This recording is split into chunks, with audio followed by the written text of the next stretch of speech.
Let's outline a feature film. But not just any film, a 1980s inspired dark horror film. Think American Werewolf in London, but with our own spin on it. Let's go back to basics on this one. Real, gritty horror. People will die. It's me and my buddy Zach on this one. It's his wild idea. And together we're about to outline this entire story from start to finish. An American exploring deep into the jungles of Africa gets bit by an ancient cryptic beast, one of legend. Survives the attack and goes back home, back to his normal life. But he begins to feel something's changed. Raw alpha power emanating from within him. His life is transformed. He's living the best version of himself until the full moon, when he transforms and loses control. Does he embrace this new power or resist it? Welcome into the Phaneron.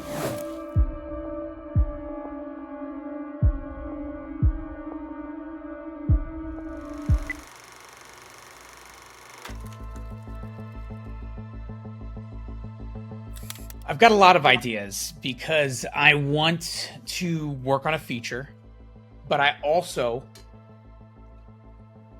really... Werewolf is a feature. I know. So, like, once again, I want to work on a feature because I want to get another feature under our belt, but I also have ideas for a short film, and I want to, like, write something crazy with AI in mind, like being able to use some of the tools as VFX in order to, like, supplement our storytelling, like make the film like it was a regular film with VFX shots planned out and already done in the pre-production, but instead of traditional VFX pipeline, we would go through this like new AI indie VFX pipeline where we can take, one of the shots, like if it's me and we want like the monster to be in the background, we generate the monster, we train a model on the monster. It's come such a long way since last time when we were doing Helen. We can now train models in order to get consistent characters, more, not 100%, but more consistent characters. And then we can, Pika Labs has a feature called add to video. And so you upload a picture and then you upload a video of you going, ah! And then it's you put the prompt in, like, put this character in the background in this area quadrant of the screen and have it chasing the person who's running, and it will VFX put it in there. And I don't know how amazing it is yet because I haven't even played around with it, but that's why I'm like, really want to write a short film that I can practice that with. If we could do the like that Sasquatch, the Sasquatch YouTube guy? The Sasquatch YouTube guy? Yeah, he makes videos of like just him, I guess, pretending to be a Sasquatch, but like it looks better than movies doing CGI. I guess we could work on Werewolf then. Yeah, that's like what I'm into, is this whole werewolf thing. Werewolves out of every fucking monster is kind of my favorite, but like mine are a little different. Like, werewolves live forever, just like fucking vampires, unless they're killed, like vampires are. And like alphas and shit, I want them to be able to, or maybe we can make it just a genetic person, or maybe after a certain time or something like that, they could change at will. But maybe we could do it to where it's like they could only change at will at night if there's a moon. If there's like one of those nights where there's no moon at all, they can't do it. There has to be like a moon in the sky for them to be able to do it, but it's at will. But also, full moon, they can't not change. They have to change. Is it going to be like where if the moon's behind clouds and they don't change because it's not out? As soon as it comes out from the clouds, it's like, oh. Or is it just like on nights with a full moon? I mean, if it's like a hurricane and like there's a shit ton of clouds that are blocking it, that could affect it and make it not work. But I mean, in this story, I'm just trying to set up like rules and shit. Yeah. that we could follow and shit like that. But in this movie, like, I don't think any of that's gonna happen. Like, it's an homage to the greatest werewolf movie ever, fucking American Werewolf in London. Yeah. But it's not like following that, you know? Also, the second best one is Bad Moon, which is fucking awesome. That's a sick fucking movie. And, like, imagine those two movies mixed together as one movie, and then our writing style fucked that one movie and made a kid. That's this movie. I don't think I've ever seen Bad Moon. Bad Moon's awesome. You could probably watch it on something. All right, let me pull up an outline. Do you already have an outline? I got how many pages? Yeah, we could read it on the thing. I have 19 pages. Dude, sick. All right, I'm going to go right into it.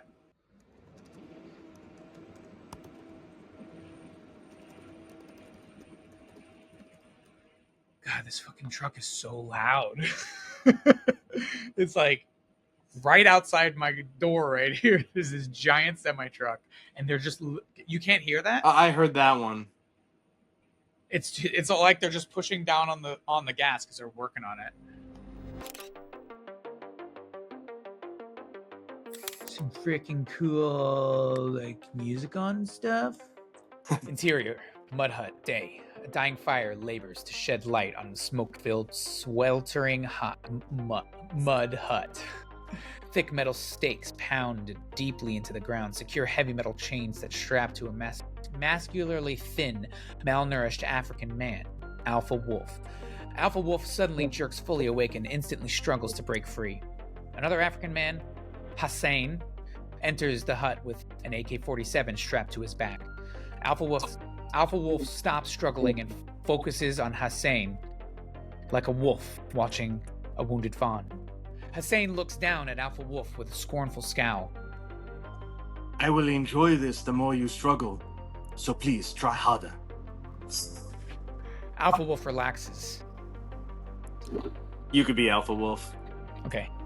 Who are you? Hussein opens his mouth to talk. Do this to me. To do this to me, I have been touched by divinity. Hussein, from Muiba.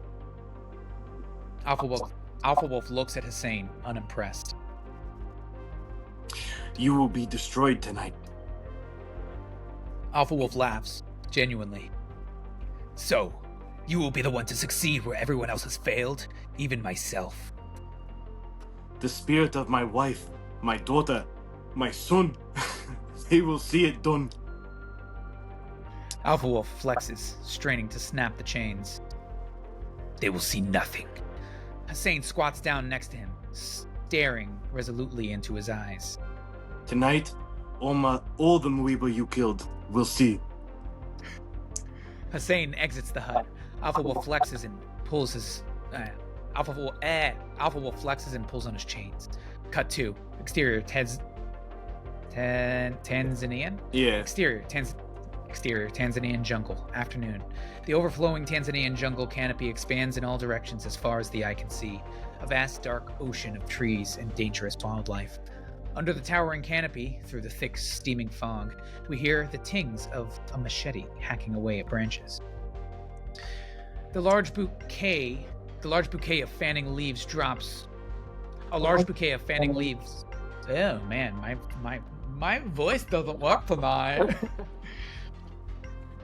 A large bouquet of fanning leaves drops to the floor, and Guide 1, the blackest African man, weathered and sweaty, takes the leaf's place. Sir, you must stop to photograph. Sir, must you stop to photograph every animal you see? A photographer, Zach, acts like a kid in a candy store, jovially snapping photos of every species he can with his expensive camera. Sorry, that's a Zanzibar dwarf bush baby. My niece has a pet bush baby. Another black man, Guide 2, but with graying hair and an AK-47 holstered across his back, peers to where Zach was pointing. his camera. My friend is being polite. What he means to say is that finding ourselves in the jungle at night, on a night like tonight, is bad juju. Zack squints as he peers up through the canopy. Ah, damn it. Is it gonna rain tonight? My app didn't mention that. Huh. Who knew it would rain in the jungle so much? Guide 2 chuckles to himself and leads Zack along the trail. Guide 1 rolls his eyes, cutting ahead of them. No. It is not the weather. It is the moon. Tonight will be a full moon. The jungle changes on nights like these. Guide 1 suddenly stops in his tracks. I don't know what... You don't have translation for him. I didn't want there to be a translation, so you don't know what he's saying. But it basically says something like, Aldi, I think I made his name that, or I can't remember exactly what it was, but it's basically, Aldi. Be careful, something's over here. Come take a look. Canta mamba, muese, antapazida. That's pretty good, though. My inner Italian came out. Okay, anyway. Guide 2 reaches for his AK-47 as he sprints to Guide 1. What's wrong?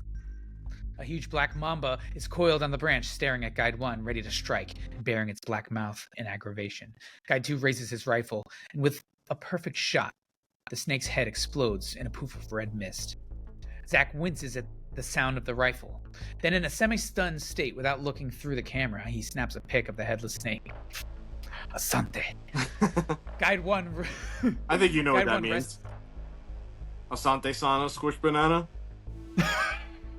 Means thank you in Swahili. That's awesome. Guide 1 rests his hand in appreciation on Guide 2's shoulder. Guide 2 bellows out a deep laugh. Guide 1 nervously laughs along. Sorry to interrupt, but how much farther is it to the giant hyena den? Guide 1 cuts through the more brush. I do not know about the hyena. Nadini azwazambu zifu.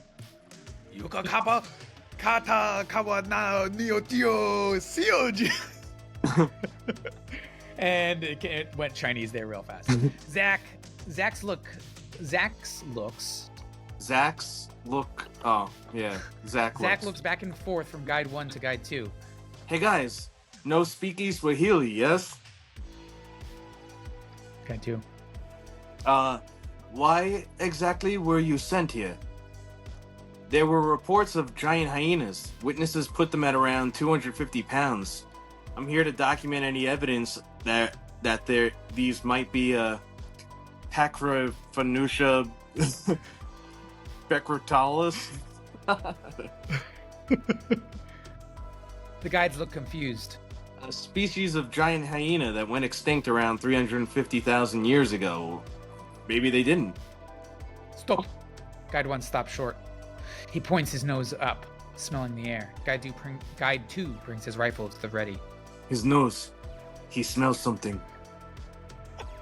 Guide 1 pushes forward and disappears into the thick brush. Zack takes a step forward and is jerked back by Guard 2. Stay put. Zack focuses his eyes intently, peering between the leaves. He raises his camera. Guide 1 appears back through the brush. I think your hyena is close. Huh? Follow me. Guide 1 disappears back into the bush. Zack follows. I almost called you Zack 1. That's the Zackiverse. Zack follows after. Branches swing back and hit him in the face, so he keeps his head down low. He covers his nose. Holy shit, I smell it now. Zack pushes a large leaf out of his way and is blasted by flies. Zack winces as he snaps a photo. A large alpha chimpanzee lays on the ground disemboweled, ripped into two pieces. An enormous bite has been crunched out of its skull. This chimpanzee got fucked up. Oh. Munga mwa tafidzi hapana. Zack glares at Guide 2, who raises his rifle and scans the jungle. In American. He speaks of the Nyata, Nyama, Du. The dog-faced man. The dog-faced man? As in Xenocyphosia? Like the mythical Greek and ancient cannibals with dog heads? Guide 2 smiles. So you know the legends. Zach drops to one knee and searches inside his backpack.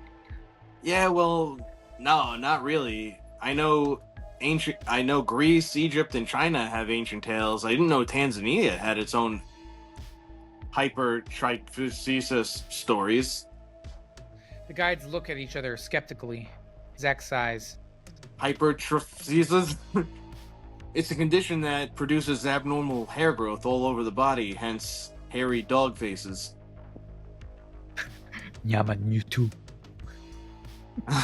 Zach retrieves. They should say that, like, together. Line types.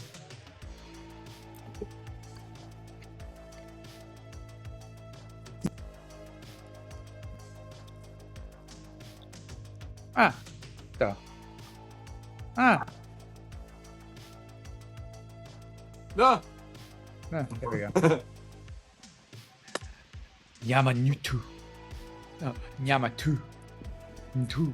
Nyamantu. It's like it's Ntu. Nyamantu. Zach retrieves Zach retrieves a measuring device, places it next to the deep scratch marks on the chimpanzee, and snaps some photos. What are you doing? Zach photographs the severed torso and the missing chunk of its skull. I'm documenting the carcass. This wasn't done by a hairy human. A hairy human. This was an animal attack. You a hyena? Zach measures the bite marks on the skull. No, not a hyena, no matter the size. The jaw is canine, though. Almost... What happened there? Oh. Almost wolf-like, but also not. Maybe a lion with a deformed, pointy jaw? It's just so weird. We do not have lions like that here. I know, that's why it's so weird. Zach ignores them and digs deeper into his backpack. This might be a while. I need to take some more samples. Hatswandi Kakoa. Sorry. We really should not linger. Zach unwraps a sterilized vial. It shouldn't be that long. Fate 2, exterior, Tanzanian jungle, night. Yeah. Zach, hours later, Zach breathes heavily, trying to keep his pace with a hasty Guide 1 as he hacks a trail through the darkening and treacherous jungle. I can barely see a thing. Zach trips but catches himself on a branch. The branch snaps, sending him to the ground. Damn it. Guide 2 helps him up. I told you it is not wise to move around the jungle at night. And we are still several kilometers from the nearest camp. Camp? No, I have to get back to the hotel. All my stuff is there. To test the samples I collected. Suddenly, the full moon comes out from behind the clouds, partially illuminating them through the thick canopy. Guide 1 stops in his tracks. Stop. Stop. Go. Stop. Go. They stand like statues. We hear the faintest of screams and growls. Guide 1 points to the tiny, minuscule speck of light cutting through the thick jungle foliage. Nani Yoko Hapa. I need whatever. Yeah. You're not supposed to know what they're saying. Like, even if this was made into a movie, there would be no subtitles. Is that a campfire? Great. We're closer to civilization than you thought.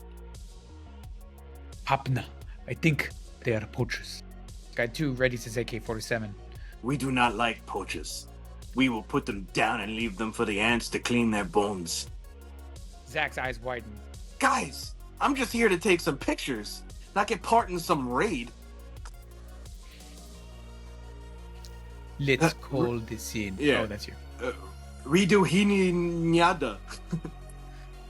Guide 1 nods, then pulls out a radio and speaks into it. Swahili. Another man responds in Swahili. Guide 2 turns back to Zach. Okay, then stay put here in the dark. It's not that dark now. The guides ignore him and move towards the mud hut. Zach nervously laughs, looking around at the dense jungle. Then he takes off after them. Exterior mud hut camp. Night. They creep out of the foliage and scan the area, weapons at the ready. Zach nervously follows close behind Guide 2, then trips and catches himself on Guide 2's shoulder. He glances down, revealing a severed arm. What the fuck? Guide 1 and 2 shoot a mutual look at each other, then grip their weapons tighter, creep towards the hut. Zach bumbles after them. Shit. Interior mud hut. Night. Guide 1 brushes the cloth doorway aside and stares down as a breeze blows through the dwelling, snuffing out the fire. I found the rest of the body. Zach enters the hut, wincing at the sight of Hassan's mangled body. Yeah. Wincing at the sight of Hassan's mangled body. The cloth door drapes behind them, blocking out the full moon's light. Guide 2 tiptoes around the hot embers to a lifeless alpha wolf chained up with silver shackles and stabbed through the heart with a spear. Steam escapes through the wolf's open wound. Flash. What? Flash. Oh, in a flash, the cut lights up No, as Zach takes like Flash. Oh. The light, Oh. the cut lights. Flash. Oh, okay, Oh, the okay, lights, okay. the light cuts Oh. up. How did I write that? The cut? Like, it's a paper cut. The wound? Yeah, okay. Yeah, the wound lights The up wound as lights Zach, up yeah. as Zach takes a photo of the guides examining the chains. Zach leans down and begins examining the bite wounds on Hassan's corpse. Flash, he snaps a photo of the dead body, illuminating the carnage for a split second. Flash, Zach snaps a photo of the claw marks on the hut walls. Flash, Zach takes a picture of them, but they ignore it and continue talking. Zach looks through the lens of his camera as the guides. Zach looks through the lens of his camera at the guides as he prepares to take another photo. Flash, the bright light illuminates the doorway behind Zach for a split second, revealing a giant werewolf head poking through the cloth door, snarling down at Zach with vicious red eyes. Back in the darkness, Guide 1 snaps his head at Zach. Would you stop that? Suddenly, the wolf's mouth comes out of the shadows and latches down on Zach's shoulder. Zach lets out a blood-curdling scream as he's lifted off his feet by the monster in the shadows. He drops his camera, shattering it. Guide 1 and 2 stare in fear at Zach.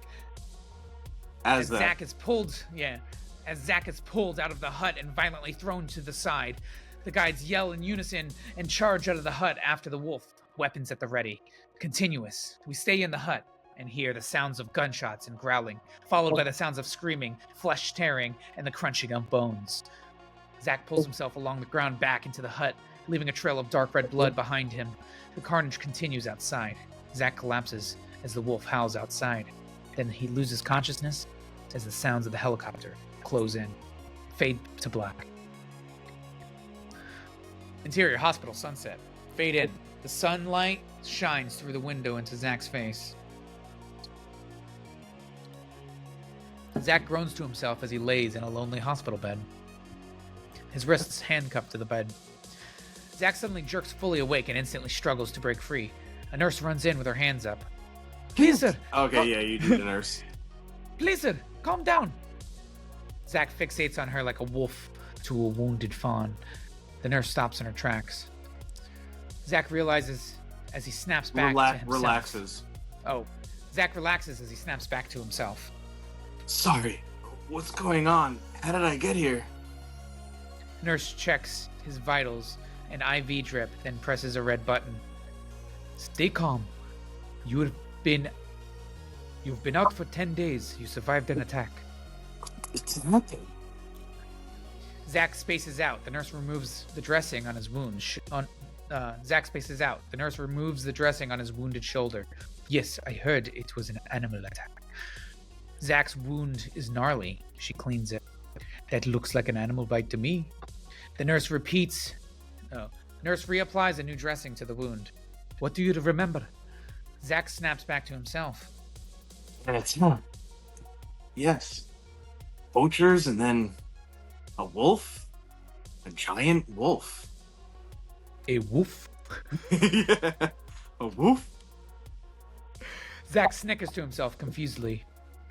Nurse studies him, head to toe, with a watchful glare. She snaps her head at the wound suspiciously. A wash of relaxation comes over her face. She stands up tall, stern, and determined. A giant wolf. Nurse leans in close and pretends to adjust Zach's IV. She slips a pair of shears out from her front pocket and snips a small bundle of hair from the back of Zach's head. Suddenly, a detective storms into the room. Flashing his badge. Nurse pops up. Nervous at his abrupt entry, she moves out of the way as he hurries to the bed. Thank goodness you're awake. We really don't know what. Wait, is he Swahili too? Yeah, he's gonna be. Everyone there. This is an African hospital. I should probably put down African hospital at the top, but whatever. Thank goodness you're awake.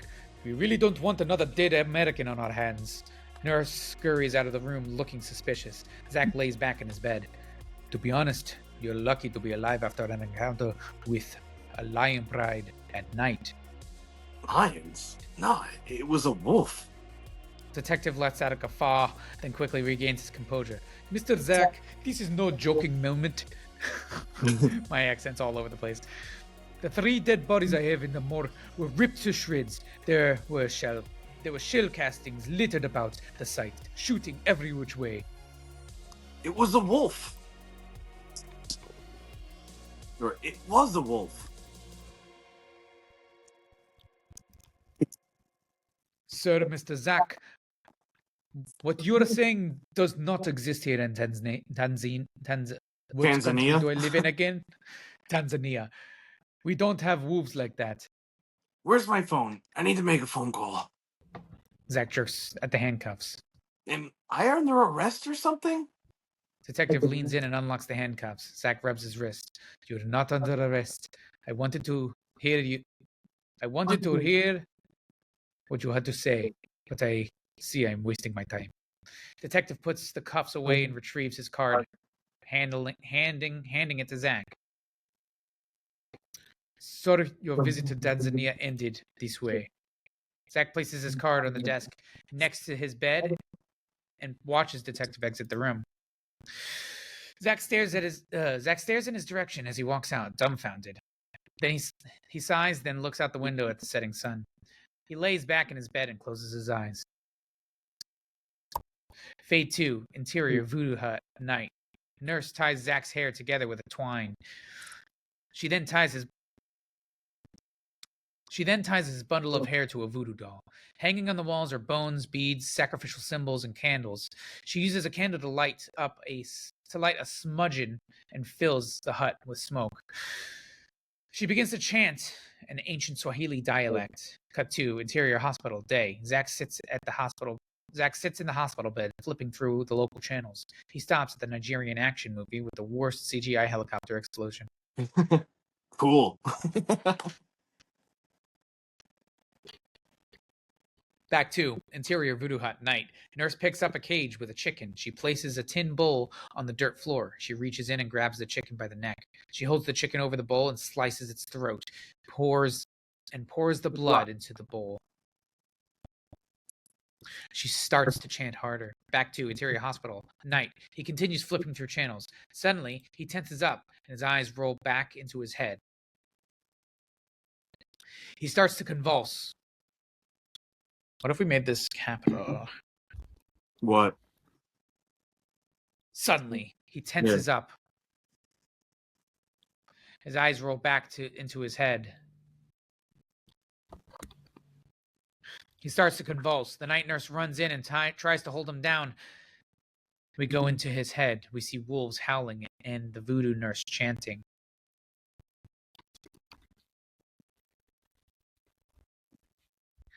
Back to interior voodoo hut, night. Nurse is in a trance. Her eyes are white. She chants in Swahili. Back to interior hospital, night. Zach's movements become violent. The night nurse is thrown into a wall. She fearfully weeps in the corner of the room. He rises off the bed and levitates. Back to interior voodoo hut, night. Nurse closes her eyes, then hears a faint, commanding voice. Stop. She snaps her eyes open. Her pupils are normal again. She's suddenly thrown across the room with an invisible force, and all her candles are blown out. She looks around with fear. Back to interior hospital night. Zach falls down onto the hospital bed. The night nurse lets out a sigh, a silent yelp. Zach is fast asleep. Fade 2, interior airplane night. Zach sits between a rowdy family on the overcrowded international flight. He sits completely still, a scowl on his face. A 5-year-old boy suddenly walks up to his seat and pours milk in his lap. Zach glares at the kid with a death stare. The kid opens his eyes wide with fear and turns to run and runs down the aisle. Suddenly, Zach hears a voice. Zach turns to the man sitting next to him and gives him a dirty look. What? The man turns to Zach and takes out his headphones, confused. What? Beat. Nothing. He shakes it off and leans back in his seat. Cut 2. Exterior, airport, day. Zach grabs his bag off of the conveyor belt and heads down to the escalator. Waiting at the bottom of the escalator is his sister, Wendy, and her 10-year-old daughter, Lily. Lily? How original. They wave to him excitedly. Zach smirks and waves back. Cut 2. Interior, Nancy's car, day. So, how was Africa? Did you see a giraffe? Who's hungry? Me! Zach takes out his phone and fidgets with an app. What's around here? They didn't feed you on the plane? Zach huffs. Not a cup of tea. Not my cup of tea. I just want a steak, a nice juicy hunk of meat. Interior, steakhouse. Cut 2. Interior, steakhouse. Evening. Zach, Wendy, and Lily sit around a table looking at the menu. Zach slams his menu down and looks up at the waiter. 48-ounce porterhouse, rare, with broccoli and potatoes. Lily giggles. Lily here is going to have the grilled cheese, and I'll just have a small house salad. The waiter nods and walks away. You seem a little off, Zach. What happened? Oh. I think this is where I started just putting stuff down and trying to figure it out, but let's read to the end. Zach complains about the steak. Zach hears the voice but barely reacts to it. He brushes it off. Zach gets a little too drunk. Wendy insists that Zach spend the night at their place. Zach hears the voice while he's drunk and flagrantly talks back to it. He passes out. The next morning, Zach is hungover. Lily wakes him up, wanting to play. Zach is very groggy. His stomach growls from hunger. We hear the voice for the first time when he looks at Lily. Food. Wendy comes in. Who wants breakfast? Zach panics. He runs out. He's driving home frantically, talking to himself. What the fuck? Why did I think that? It didn't make sense. I can't think straight. He looks up and sees a sign for a strip club. Pussy. Zach nods. Yeah. He makes a hard right into the parking lot. He visits the ATM machine, pulls out a wad of cash. He pulls a stripper into the side and pays her the wad. She looks around suspiciously, then pulls him into the back room. Cut 2, Zach violently fucks the stripper in the closet. Cut 2, interior car, day. Zach smokes a cigarette as he drives home. Nice. Well, I love the opening. It's a very cool cold open that I think it really sets the stage basically all the way to the inciting incident. Now his story begins. So one thing. Mm-hmm. This right here, the steakhouse. Yeah. I say you cut all of this. The entire steakhouse scene is not necessary. You cut to, he says, I just want a big, nice, juicy hunk of meat. And then you cut to an extreme close-up of the meat being cut and extreme close-up of his mouth chewing on it. And you hear it, and then you just see the girl's reaction. And then Wendy says, you seem a little off, Zach. What happened over there? And literally all this whole scene, him ordering the steak and Wendy ordering the steak for him and him complain, that's not necessary for the story. It's more impactful if you cut directly to the uncomfortable close-ups of people eating meat, and blood running out of his mouth, almost like the scene in Lord of the Rings with the guy eating and you hear Pippin singing. Remember that? In Lord of the Rings? In Lord of the Rings, Return of the King. Oh, no, Return of the King? Yeah, I remember. Yeah. Yeah. where Faramir is running into battle and Pippin is singing that song, and Yeah. the ward is just eating it. So the tomatoes running down his throat, like that. That you cut directly to Zach eating a steak like that, and then Wendy's reaction. What happened? You seem a little off. Well, a bunch of I was thinking like the voodoo lady. Fucking I think instead of like her get when she gets like knocked to the wall or something, she's impaled by something and she'll die. Cause like She's trying to like stop I the haven't read wolf, this the since I wrote it transformation. like over a year ago, but she heard shit and like I was thinking that like she knows kind of like what he is, and she was gonna try and kill him, but the alpha in him fought back through the voodoo and took care of him, because now the alpha in him, because he was I guess killed by an alpha, like things are gonna change, a bunch of shit's gonna change. That for the first 10 pages are nearly perfect, Yeah. and then after that is when, like, I was probably like really drunk when I wrote after page 10 all the way to the end. That's why there was so many fucking uh misspellings and crazy bad grammar and shit like that, and it kind of felt rushed. I was just probably trying to get things that were in my head down. Yeah. But yeah, I'm thinking like the voodoo person will die. He's gonna get back, and I see where I was going with this. Like, this was probably written actually way more than a year ago. We could probably look up when the last time I edited it, but I think like, uh, what's it called? That movie Venom wasn't even out yet, and like that's kind of now that in my head, what I remember trying to go at is like he's gonna have the alpha in him, his head, telling him, and he's gonna be like talking to it, but like this is Yeah. also like a downward spiral as he's trying to fight it for a little bit, but then like accepts it, but also like at the end, I don't think he's gonna die. He's definitely, I think, gonna live and embrace that he's a werewolf and kind of be able to control it. But like, I don't remember what I think I wanted it to be in like Washington State, so it's kind of like a huge rainforest, that he's like surrounded by. Ooh. Yeah. So I like mean, he flies back to Washington State. He's with like his family. I don't know if like Wendy or Lily are going to survive. Maybe they die or something, or maybe Lily survives, or maybe Lily dies and Wendy survives. Lily dies. Yeah, I think that would be more impactful if Lily dies and like they don't find the body, but then he does and realizes that he did it or something. Maybe he has like visions of like the change, and like realizes that he did it, and like follows where his visions were, and he sees like the mess of like Lily being dead, and he realizes, and then like maybe that's when he tries to like fight it, but then maybe something happens or whatever, and he uses it to like, not uses it, but it happens so that he kills something that was going to do something bad, and he kind of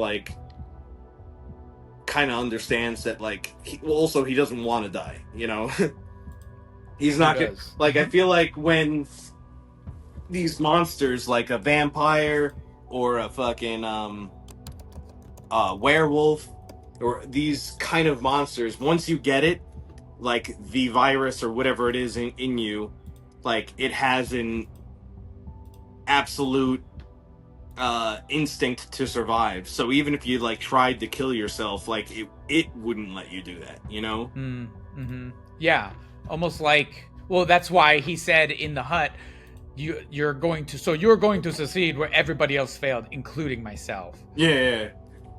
And that, like, yeah, the alpha right there, he has also clearly fucking like, because he tried to kill himself from his own words, and then he came to accept it, knowing what like it does for him, and like how he calls, I've been touched by divinity, like, it kind of like will poison his mind, and shit like that, but also give him all the strengths and things like that.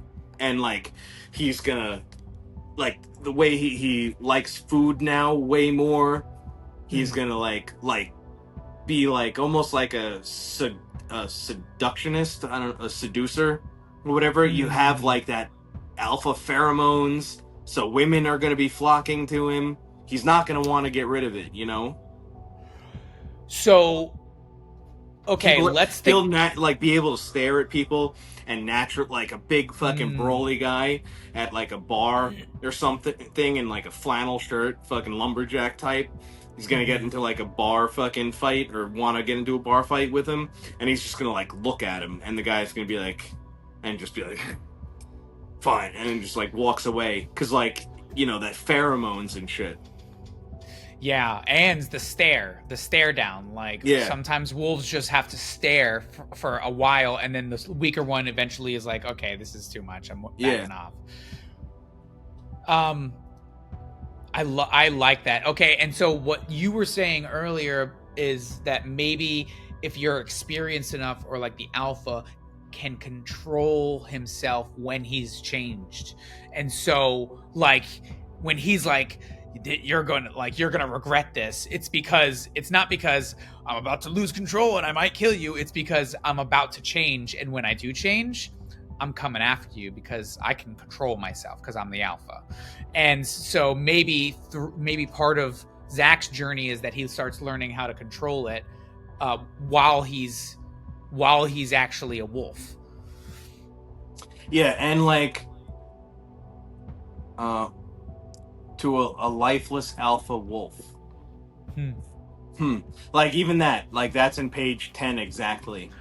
I might Also, I might want to make it to where it's only Hussein's body there, oh, and oh the yeah. alpha wolf guy is like gone because it's a full moon, and he's able to break through the chains because he has like, when he changes he now has that crazy werewolf strength. So wait, but then if they never die like vampires, and They no, they could get killed, but I they're know, but immortal if they're until immortal, then. like yes, and then if they're going around biting people and people are multiplying and turning into werewolves, wouldn't there just If be they like a shit survive ton? the bite. That's true. Like I'm sure not maybe 90% of them probably die from the bite or are eaten completely. I would Um, say 99.9% of them. If they kill a okay. thousand people, one survives. And then it takes what, like a month for the change to happen. And No, so, it just takes the full moon. If the full well, moon yeah. is like in a week away, that's gonna happen, and then you're the werewolf now. Well, I mean, if you think about it, if he's bitten on a full moon and then he comes through, he goes back home, Oh, it's not for a full him, moon. yeah, it would be a Yeah, so month. it takes about maybe 25 days before the next full moon, and then that's when he starts to change for the first time. Well, 24 and a half, because Yeah. Africa and then Washington State. So Yeah, he's that's true. 12 hours ahead of it. Um, but so what was that? Where was I going with that? He has 25 or so. Well, 20 days because he's been out for 10, Yeah, you're right. So, well, then he has what, 15 days? basically. So, well, somewhere around there. Okay, so he starts seeing the changes as he goes home. Um, and so, oh yeah, that's what I was gonna say.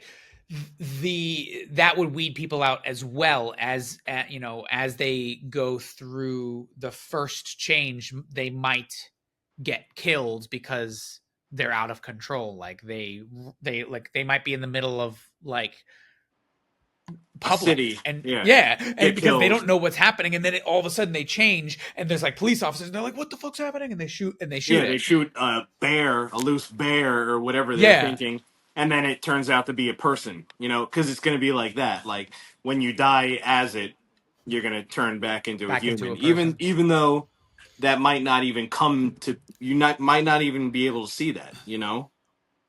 Man in a bear suit terrorizes the city, and it was so convincing that the police thought it was real, but there was a man inside.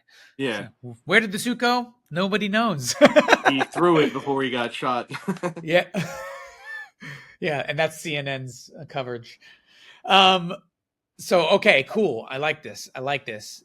So there's not that many of them going around, and the alpha now can like is mature enough he knows how to control himself, so he's not accidentally biting people all over the place. Yeah. Or if he's eating something or somebody, he makes sure that it's dead because he's conscious during it and he can strategize. Yeah. And I'm thinking that if, like, because he's going to be bitten by an alpha. And then when you're, like, you have tiers, you know, you get bit by a person who's an alpha. That guy is, like, a second alpha, basically. Not fully crazy and everything like that.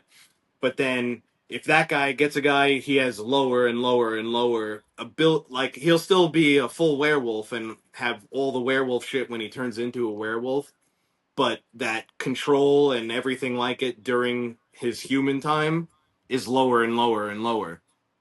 But Oh, dude, I also just thought of the longer that you are one, the more you'll be able to turn yourself and be an out. Like, if you've been alive for 500 years as a lower tier thing, you're going up in the tiers as it, you know? yeah.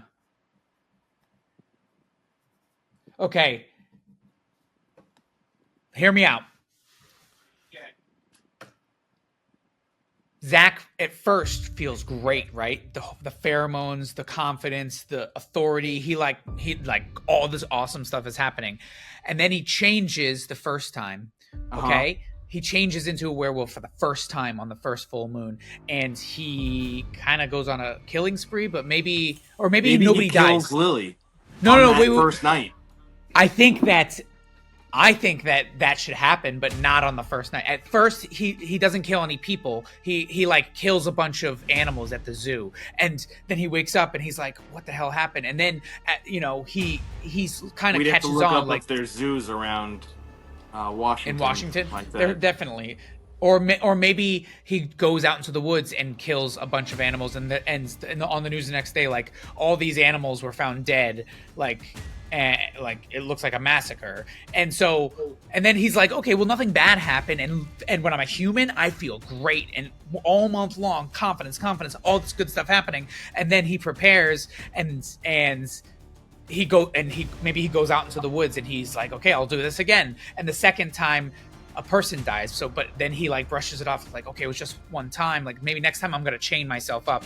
And then the third time. So then once again, he's going through this cycle, which is awesome. The third time he chains himself up, but before he changes into the wolf, Lily comes out into the woods, and she's like, "What are you doing, Uncle?" And he's like, "No, get out of here!" And then the moon comes out, and then he changes, and like, cut to the next day, and then he finds her body, and at that point, he's like, okay, I need to get rid of this. And so his journey from that point on, the lowest point, is he's trying to figure out how to get rid of the voice, because it's all to him, it like all stems from the alpha voice inside his head, because as this is happening, it's getting stronger and stronger and stronger every single time he changes. And he's now, like you wrote, he's having conversations with it, he's pleading with it, and he's fighting it. And then at the end, the climax is he realizes that fighting it was the problem, and embracing it is what makes you able to control it. So once he embraces it, then he fuses with it, and then he can be conscious when he's the wolf too. And then he becomes like this vigilante who just like murders like child rapists or something at the end. What if, though, he doesn't know what's going on, and that first night he won't be able to remember the first night. Like, he'll wake up like in the backyard or some shit like that, and he's just like dirty or whatever, or maybe like even clean. Maybe like because it's on fur and the fur disappears. Like, yeah, he'd be clean, just in the backyard. Not what happened. I get too drunk last night. I don't even remember like the hours coming up to it. And then Wendy's all like scared looking for Lily. She can't find him. And then it's like almost like a thing where like the police come and like they're trying to figure it out.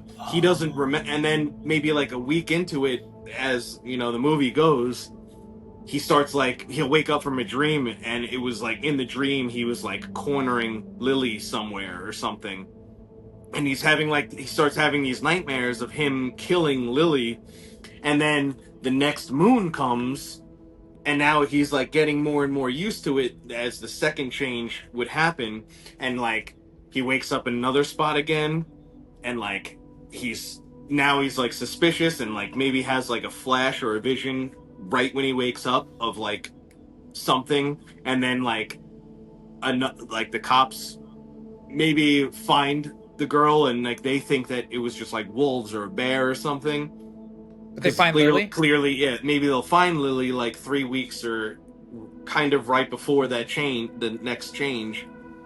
And then when that happens the second time, he has that flash. He's kind of realizing it was him, and maybe like between those two changes,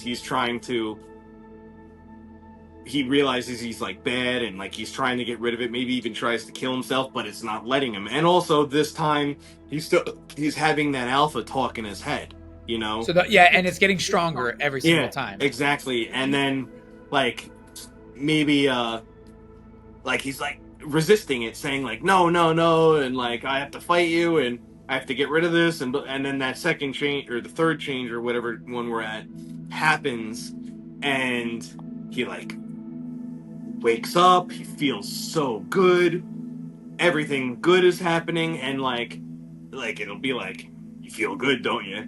And like, or something like that, and fucking he'll eventually like come to terms with it, but like maybe at the end like he'll visit like Lily's grave or something like that, and like we see that he's keeping it as his secret, and he's not going to get rid of it. But like, because like her die in the beginning, like his first change, he kills her, and then they're looking for her for a while, and then they end up finding her, and everyone's thinking it's an animal attack. Clearly, you know. Does he? But then at that point, does he know? Then does he know that he's an animal at that point? And when he hears that it's an animal attack, maybe does he put it together in his head? Second change. I don't think he'll understand. Like he might have. Maybe they go looking. Dreams. Maybe they go looking, right? They line up and they're like, Lily, and they're looking through the woods because they think she might still be alive at this point. She's missing, right? And they're looking, and they walk upon like this area, and he's there, and he looks and he sees something. And then he remembers it, and then he sees Lily there, and he's like, wait, let's look over here. And he walks over and turns the corner, and there she is, and he's the one who finds her, and everyone's like, oh my god. And it's like devastating scene. I have goosebumps right now. I have a daughter. Yeah. So it's like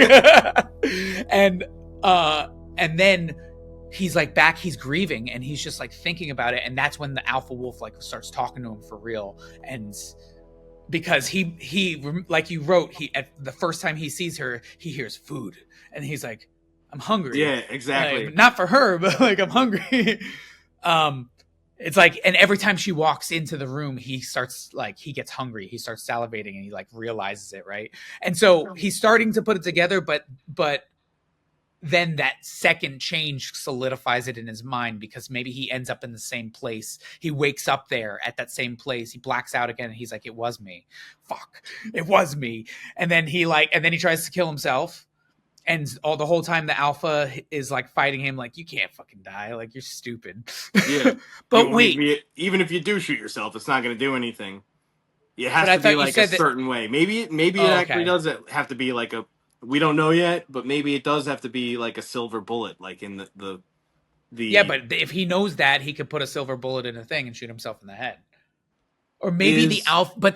Is there werewolves? The myth of werewolves in this movie? Because you know how like movies like to do that, like vampires, and then it's like nobody knows what a vampire is. Like, you know, in like some zombie things, zombies start attacking and no one has a word for it. You know? Yeah, exactly. I think maybe werewolves do. What are these? It's like this is like in the real world, you know? Creepers. Yeah. We call them night crawlers. creepers. It's like, no, bro, they're zombies. What are they called in fucking Walkers? The clickers or whatever? Oh yeah, clickers. Oh yeah, walkers in fucking Walking Dead. Walkers. In State of Decay, there's like the bloated, what are they called? Bloaters or something like that, and that you get too close. There's these big fat guys. You get too close, and they start, and they explode all toxic. Yeah, zombies. Good stuff. Okay, let's write this down.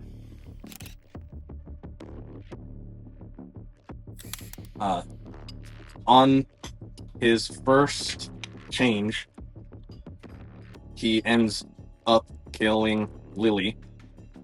That morning, Yeah, okay. he wakes up in the backyard naked and confused. Wendy is frantic looking for Lily.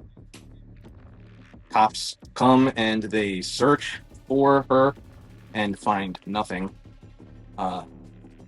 Zach starts or has a nightmare, not a dream, about cornering Lily and wakes up in sweats. He starts In sweets. realizing he did it, and him and Wendy go looking in the woods for. Oh, maybe Wendy has to die, but we'll see. We'll see. Yeah, that's what I'm saying.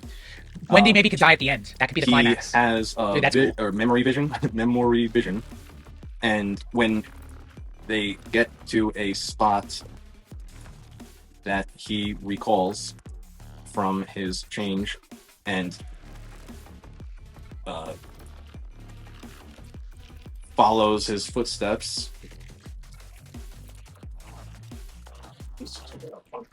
to the massacre site. Massacre site of and finds the remains of Lily. It is believed that it was a animal attack, but he starts to realize it was him. You should have a Native American grand that tells him He he was the Conde de Wakoya.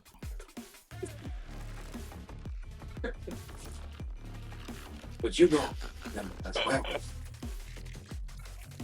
That's the stupidest thing ever.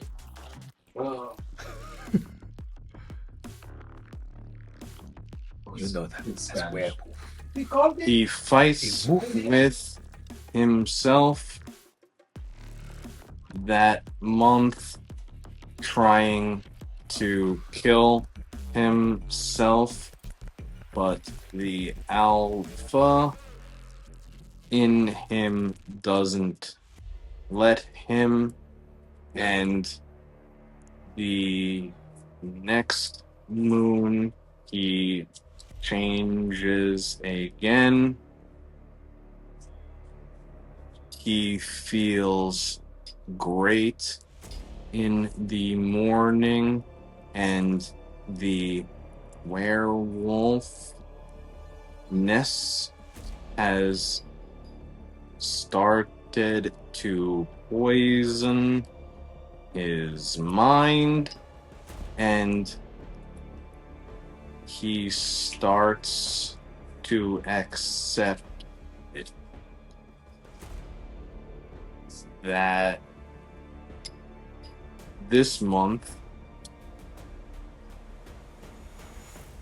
everything is going great.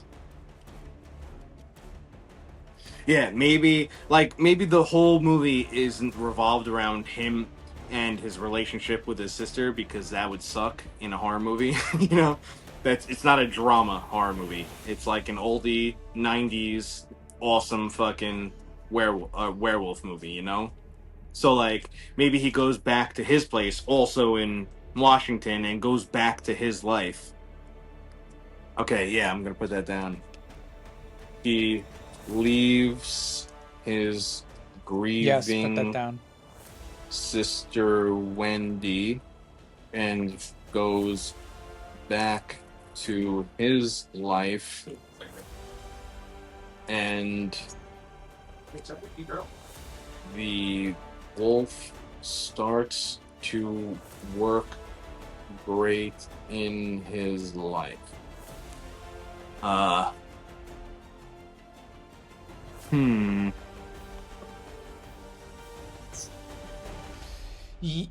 Okay, so the wolf is making him make choices that derail his life, but in a good way. Like like Okay. he The wolf is this is good. Making him derail his life, his normal life, Mhm. but in a good way that benefits the both of them. Yeah, go on. Go on. So like, okay, because I imagine like at first we have to really think of the timeline, because I'm thinking of like the beats of the story. But when he does leave her, it's almost like he's like, all right, like he's being insensitive because the wolf is in him, and he's like, he like senses that he has to go back, and like he's like hungry for something, and he's like, okay, I have to leave. Like I can't just stay cooped up, and like he just goes back to Yeah, his he'll be old. like, I feel like I'm in a cage around you, Yeah. or something, you know? Yeah. And so he goes back to his old life, and everything's going great. So is this after change 1, right? But Like, wait, he's caged up with his sister. Yeah. Okay. okay, wait. We have to think of the timeline of this film, and because he turns into a wolf, right? Yeah. Okay, he's attacked. He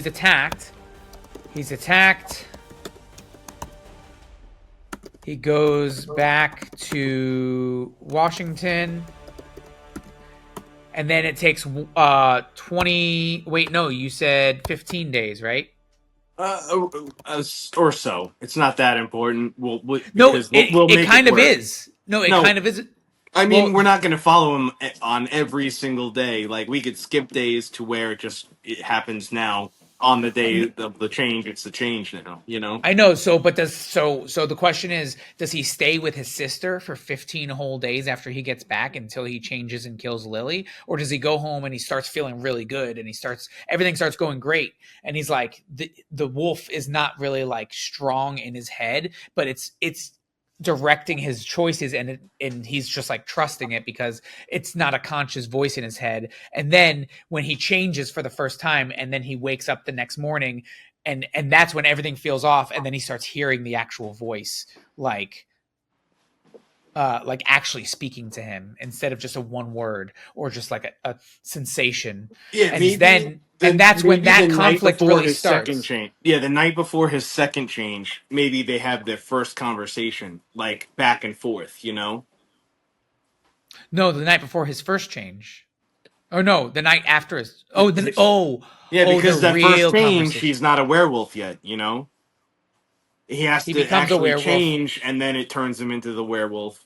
And then Yeah, that after the first change to the second change, he is now a werewolf, you know? the alpha has taken seed, and Yeah, it's exactly. now it's almost like so this is what I was thinking as well. The alpha is like a virus, and it's not that it's like you said, if you're bit by an alpha wolf, you are an alpha wolf, and because and that voice of the alpha is like the voice of the alpha is in all of the alpha wolves. It's almost like a hive mind, maybe. Like if you're Ooh, like if you're it's the infected, wolf virus is like even the alpha wolf has that voice in his head. You're yes, saying? yes, because it's a virus and it's called the alpha. Okay, go on. And so that voice is okay. Have you ever seen Full Metal Alchemist? Yeah. I think it's in Full Metal Alchemist Brotherhood when one of the characters, I think, I don't remember his name, but one of the characters is taken over by uh, greed, I believe, and they merge. Greed takes over his body, Yeah, yeah, I remember and it I remember continues to something go. about that. Yeah, the scene goes inside his head, and he's in a void, and he's in there talking to Greed, and they're like fighting for control of his body, and so he's like conscious, but Greed is also there, and it's like maybe that could be like the confrontation with the Alpha, like Yeah, he's like, it would be not so much control of the body rather than a melding of the body. well, it's like if the Alpha, yeah, Like the if Alpha, we go into his head, he would be there and the wolf would be there, and the wolf's not trying to kill him, it's trying to go into him, you know? So yes, so they're melding rather than one dies so the other takes over. It's not like that. no, that exactly. So what the wolf wants is to mesh. And so the wolf, like it's in the beginning, they're having conversations because it's two separate entities, and you as an entity are like resistant to. It's almost like if you get a neural link and it starts like trying to take over your neural functions. It's like you would resist. You'd be like, no, no, I have to focus and I have to stay conscious, and I won't let the wolf take over. And that the act of fighting it prevents you from being able to control it when you're a wolf. So once you finally allow it to um once you finally allow it to take hold and mesh with you, and like you said, you become part of the wolf becomes part of you, and you become part of the wolf, and you're Yeah. one mind again. But that you have to openly accept that, which means you're losing part of yourself because you're but so in the beginning, that's the conflict. He's resisting, and the wolf is then trying to forcefully control him, like food, like saying stuff like food, and like he's like, no, stop that. And then when he Yeah. changes into the wolf Yeah, takes full like because control of the in driver's between seat. that first month and the second, or the first, in between the first change and the second change, he's trying to kill himself in this time because he realizes what he did, and like Yeah, maybe at one point, like he has the gun to his head or something, and the wolf and like says no, and he's like throws it it goes down. and throws it, and then the gun hits the wall, goes off, and hits him in the leg, and like the thing will be like, "You idiot" or something, and then he goes to the hospital. It gets the bullet out, and maybe this will be like right before he's about to change again, because like werewolves exist in this movie, and he knows he put it together that that's what it was that did it, you know, Yeah, and he wants to do it before the next full moon. He doesn't do it, but shoots him in the leg, and then he like wakes up the next morning feeling great, and his leg is completely healed, and he's like starting to be like, wait a minute, that's pretty cool, you know, like tonight's things the like full that. moon. Yeah. No, this is after he changes. He like Oh, changes. because he heals. Yeah, Yeah. and then he wakes up and the bullet wound is completely healed. He doesn't even have a scar from it. Yeah. And then he's like, and then you hear the voice like, see, I Yeah. told you. And, And it's then- like, shut. yeah. And then he's like, shut up. And then he's Yeah, just like, exactly, fuck you. yeah. He's still bitter, right? Because he's like, And like, who did we you? could make him like a little bit of an asshole, so all of this kind of makes sense that he would be like, it's not going to be a complete turn. Like he's the nicest guy in the world, he wants to, do this, and then the wolf takes over him, and now he's like the bad guy or the fucking Venom Spider-Man, and he's just like walking around not giving a shit about you. He could be like a bit of an asshole to begin with. Yeah. Well, I think that we might have to rewrite him in the beginning, or like also Just add a few little quips and shit like that. Well, then we also have to make sure that in the beginning, when he goes back to his normal life, that he goes back in the same capacity. Like if he's a scientist and he's actually researching like these hyenas, he's a photographer for Nat Geo. So he doesn't actually but if he's there by himself, he knew all of the names of the species and all of that stuff. Like it almost like he was the one doing the research. It almost seemed like he was the investigative researcher, but he was also doing the photography. Okay, yeah, he could be something like that. It's not perfectly set in stone. He's something along the lines of good with the camera, goes on expeditions, and fucking works for Nat Geo. Okay, so when he goes home, he leaves Wendy to go home, and what happens at that point? Like he starts doing really well. So all those things that I was writing, he starts making money, he starts getting laid, he like walks off the job, and he's feeling great. And then all the time Wendy is grieving. Well, they haven't found the body yet. So, Maybe that'll be a thing. Lily goes missing, stays for like a week or so, and then he has to go back to work on like another expedition. On that expedition, he starts having nightmares of what happened, and then does the expedition, comes back to help his sister, in this first month of her grieving or whatever. And then they find the body through his visions or whatever that he's remembering of what happened. And then the whole thing happens, a funeral or whatever. We could skip to certain parts, but then like he starts feel like her negative energy and the fact that the alpha's talking to him, and like he has to get out of there, and he goes back to his life, and then the rest of these beats continue. Because I don't want it to be like this thing where like we're focused on the death of Lily,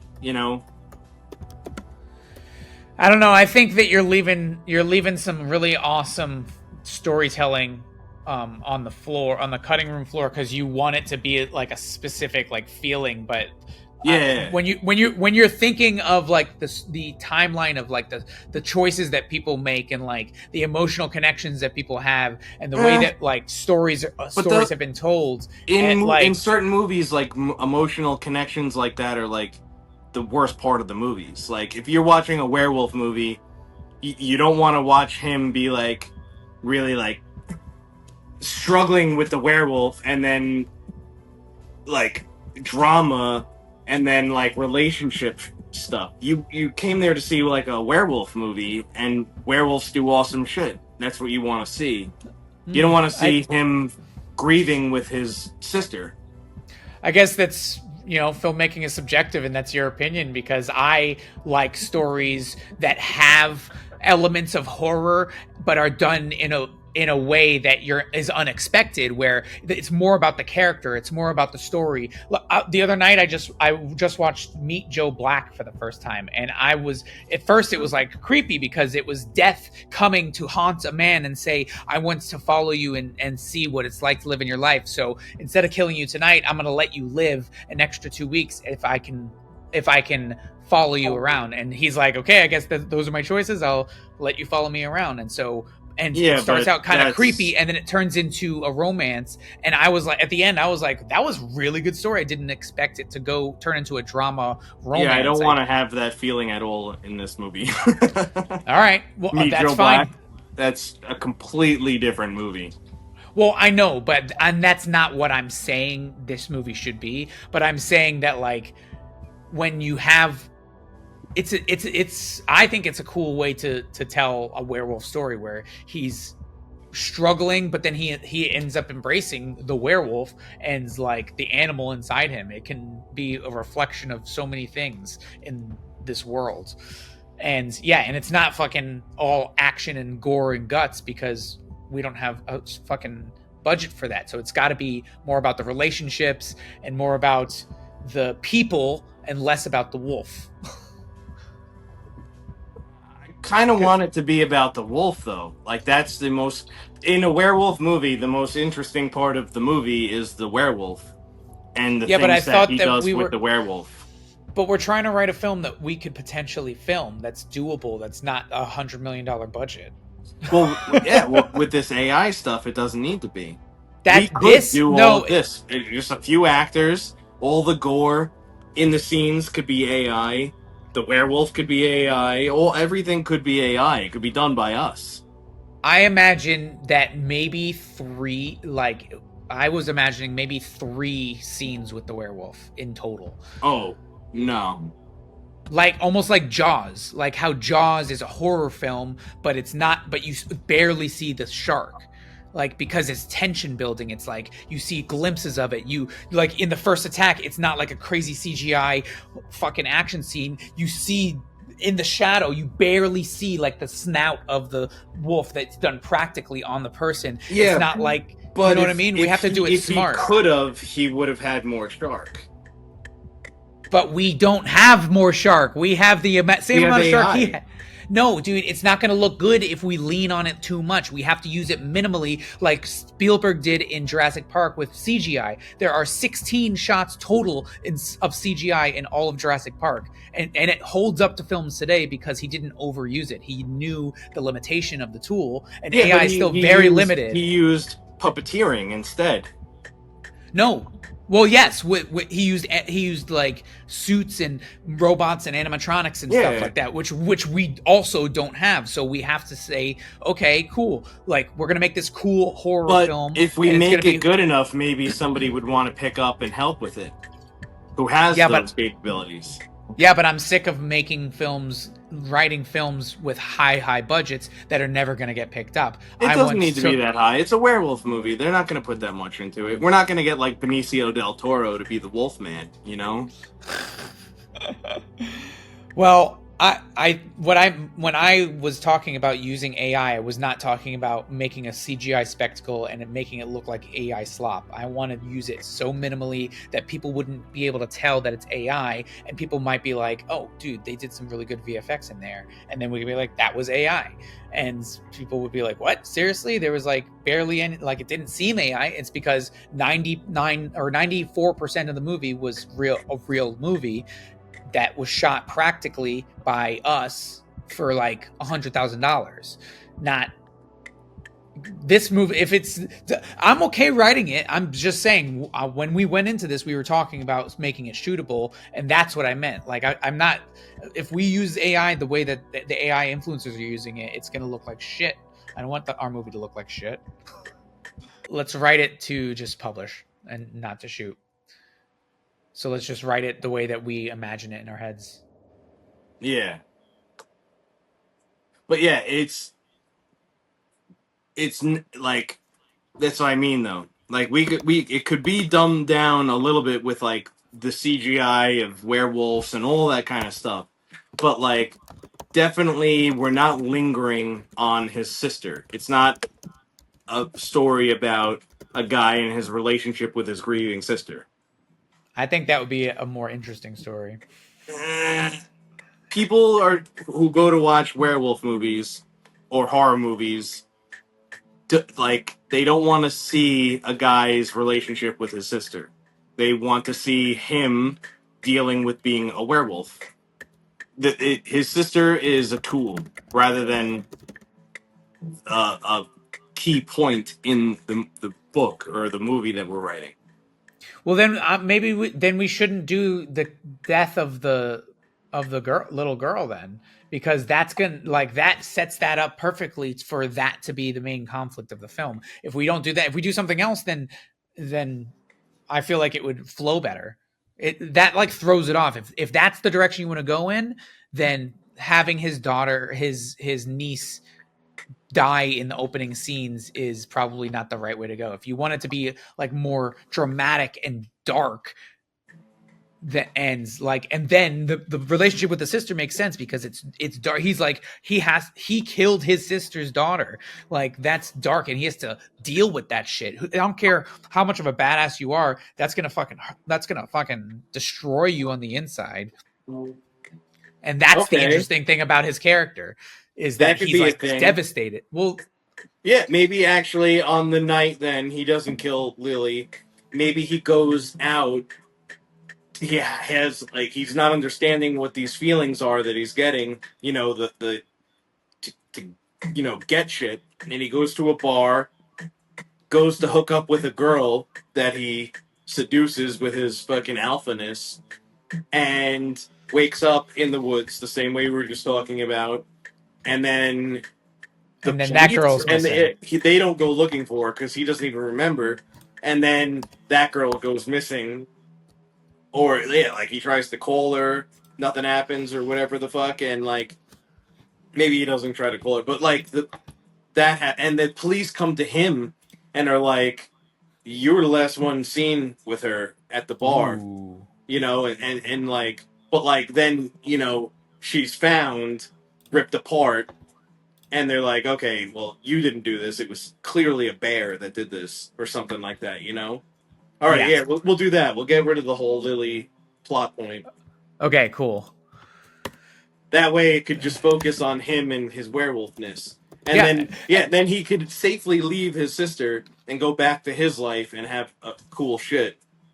And then if you want to end it really dark, like after a really cool story, then we have him go back home like one time, or like they show up randomly right before he's about to change. He ends up killing them and like going on a killing spree and Cops. just he kills a bunch of cops. He kills his sister and niece. He goes on a huge killing spree as the werewolf, and then I don't know, and then that's how you end it or something. Like, he fails and he ends up killing everyone. Isn't that how American Werewolf in London ends? Sweet. Yeah, I think this flows a lot better. I mean, unless you wanted to go in the more like sentimental route, which we don't. No. Does he wakes up in the backyard? I thought he woke up like, let's have him wake up in the woods. Or Thinking somewhere. confused. He thinks he just got way too drunk last night.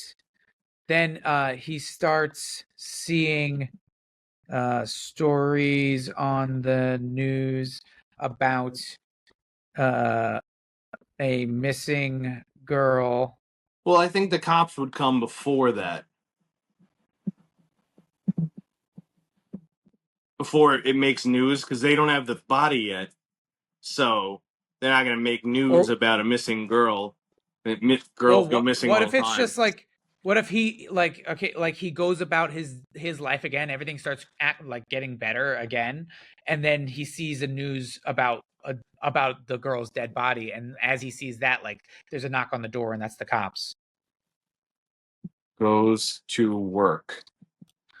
Okay. Wait, no. Not the news thing. He's at work, and then the cops come and ask him while he's at work. And then his co-workers are weirded out by him. What's going on here?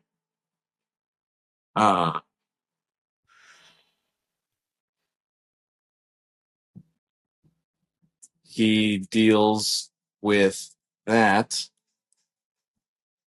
Find nothing. Later, the cops find her body.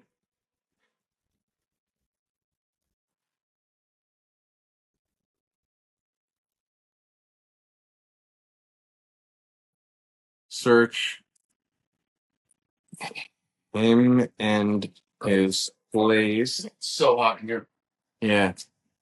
Holy fuck. We gotta steal some of this. So take off all your clothes. Find nothing. Later. I don't think so. Later, the cops find her body. Later, a hiker. A hiker finds her body and then it's ripped to shreds. The cops then determine it wasn't him, and they suspect an animal instead of it. Yeah. He has a memory vision. Yep. It's all Yep, it's all working now. Yeah. It's all making sense.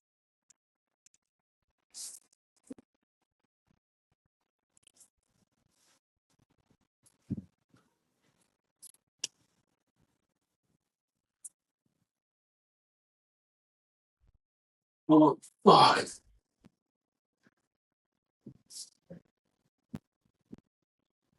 He has a memory vision when they get to the spot that he recalls from his change and follows his footsteps to the massacre site and finds the remains site, and it all comes back to him. What does that mean? Like he has a I don't even know what that means. Like he's going to because he's having visions Yeah. now, Yeah. and he's gonna follow his visions and retrace his footsteps. He's gonna see the spot where it happened. Like there'll be like ripped up fucking bushes, maybe some still blood on the floor, maybe caution tape. But this is like the cops aren't there right now because now it's not like a murder site. It's a she was killed by an animal site. So like there's no like detail there watching the site and shit. And he like now the visions or now it all comes back to him that that's what happened. Okay. That you need to word that better. Well, I Like know what I changing mean. it. You know what you mean. And then Uh he'll go in his apartment, like or his house, his place. He fights with himself that month about the murder.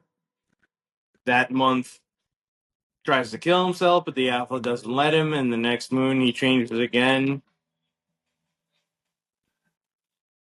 Uh, and ends. I like that up shooting his leg on accident. Next month he changes again. He forgets great in the morning, and his leg is 100% healed. Starts poisoning his mind. He starts to accept it. Yep. This month everything goes great. Everything is going great. It starts derailing his life. He starts making big ass changes that benefit him. The alpha is becoming more prevalent in his head.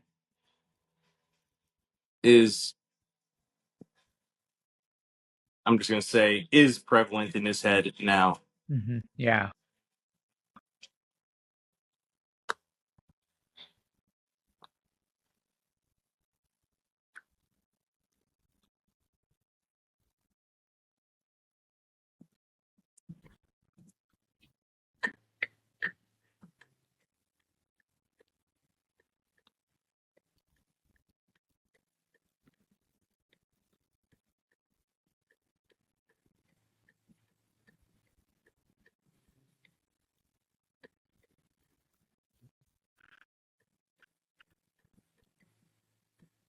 No.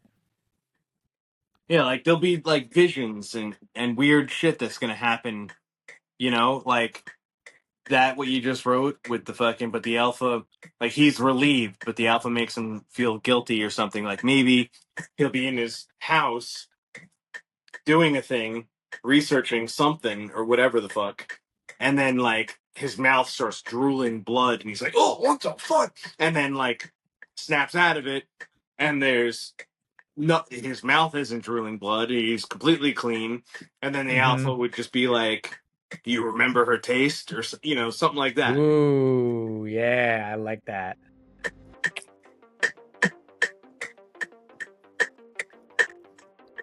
And then he has the memory of doing it and the visions goes looking in the spot that his visions are calling for him. He sees the remains, and it all floods back to him. And that's when he's like, I did this, and he's like struggling with it for like a little bit. He doesn't want to turn himself in, though. Instead, he just try to kill himself. Yeah. Because this is in the real world. We know what werewolves are. He figures out he's a werewolf, and it doesn't let him do it. He turns into a werewolf that night, and fucking he's completely healed and feels great in the morning. And he's like, "Wait a minute, this isn't that bad. Maybe I can control it." And thinking maybe he can control it. This month, everything is going great because the wolf in him is trying to make him not worry about it, you know? So it's like doing everything great that it could do for him as he's thinking that he can control it. And then he doesn't, and does another kill or whatever the fuck. And like, but like, it's making him feel so good. Yes. When he listens to the wolf, he succeeds and he feels good. And then when he resists the wolf, he like leans back on himself. The wolf in him in him will pull back, and like he goes back to being a regular human, and like maybe like, you know. Yeah, but he makes bad decisions, and then shit isn't feeling good. He's like, he says the wrong thing, or he like starts to sweat. And he feels uncomfortable, and he feels unconfident, and he doesn't feel like he can speak up. And then when he feels like he can start controlling it, is when he like, the wolf gives him some advice. Like the wolf is like, say this, and then he goes, and he like takes the advice and he says it, and then he like adds his own thing at the end. So it's almost like that slow, like he's giving into the wolf. Yeah, he'll say like, say this, into him, and he says it his own way, but like, still following the law of what he says and all the points of it, and it works out. He's like, oh, this is actually pretty sick.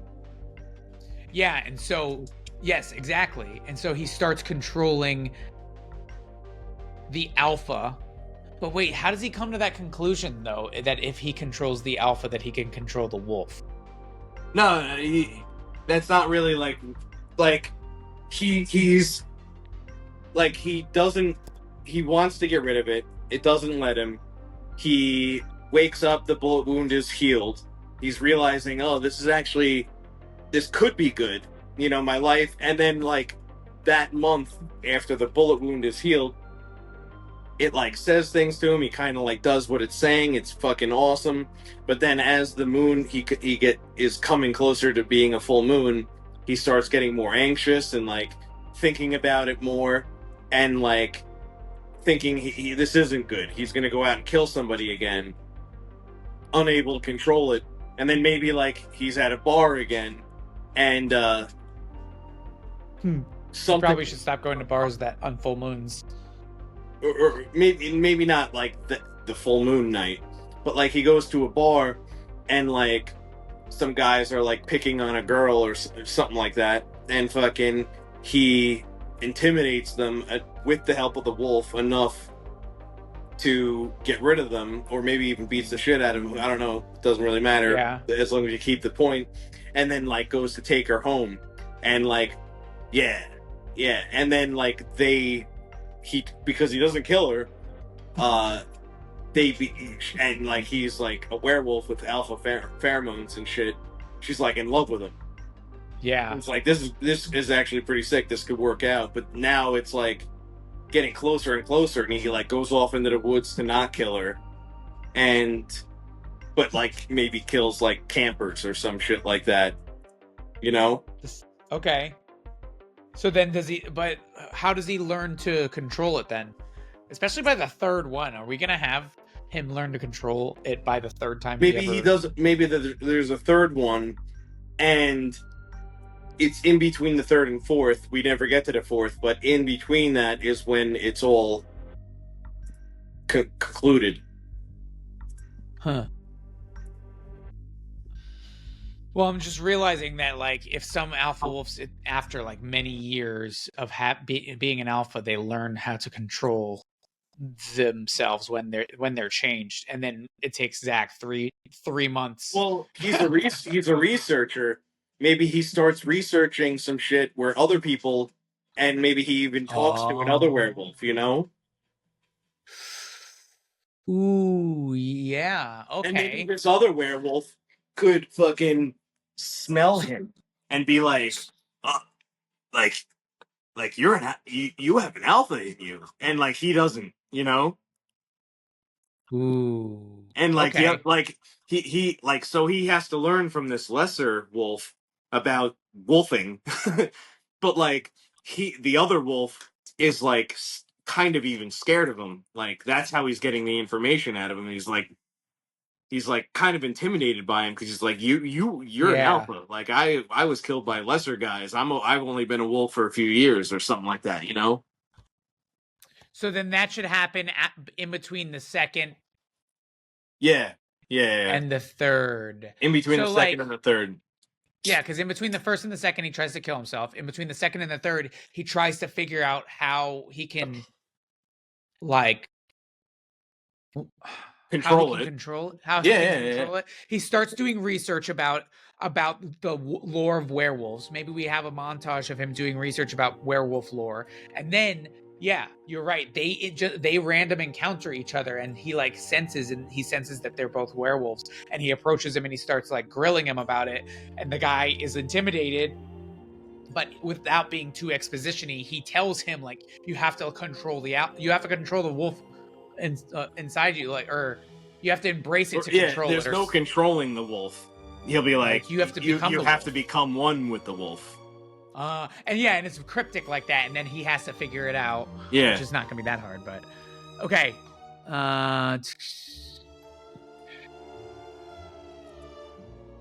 The wolf derails his benefits both of them.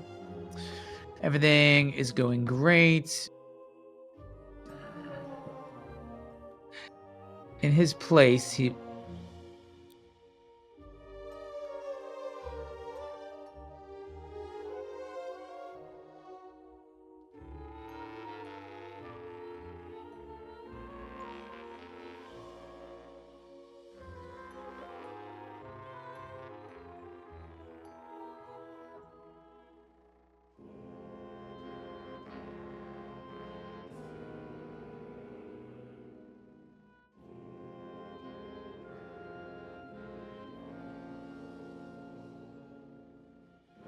yeah, okay. Alpha is prevalent in his head now.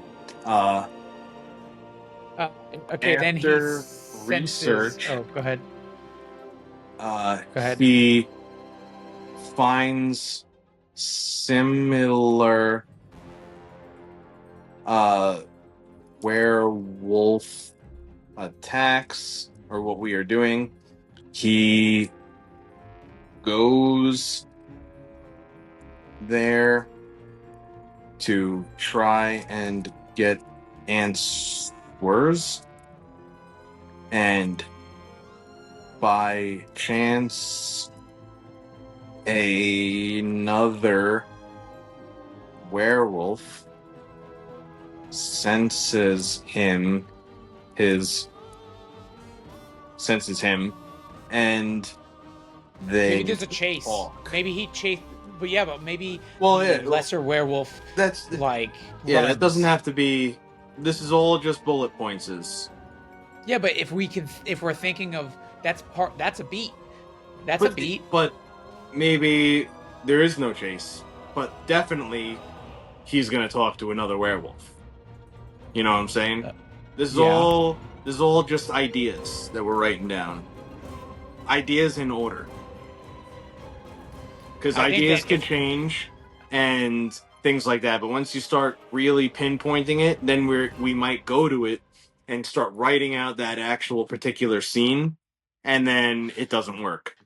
But if it's just an idea, then we change it if it doesn't work, just like we did with the Lily thing. We started writing bullet points of like things that were happening, and then it started not working. Loose, so very loose, you know. No, it was pretty tight. I had a timeline going. I had lots of details of like how the interactions would be and like how the emotions would swell and like the choices of like that he makes and the feelings that he feels and the conflicts that he was making. The only thing that we weren't writing down was like the dialogue and like the actual dialogue. But I don't know. Anyway, let's keep going.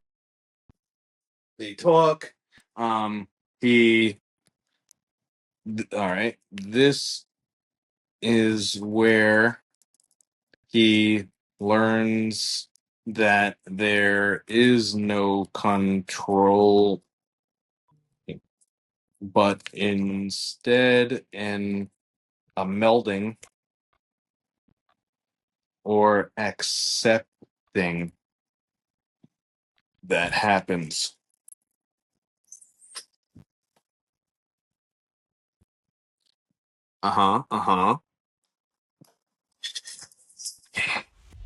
He goes back with only some answers and more questions.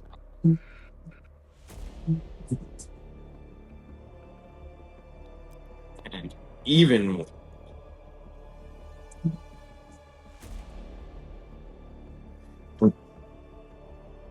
The other werewolf hasn't been one for long, but is a lesser tier wolf and realizes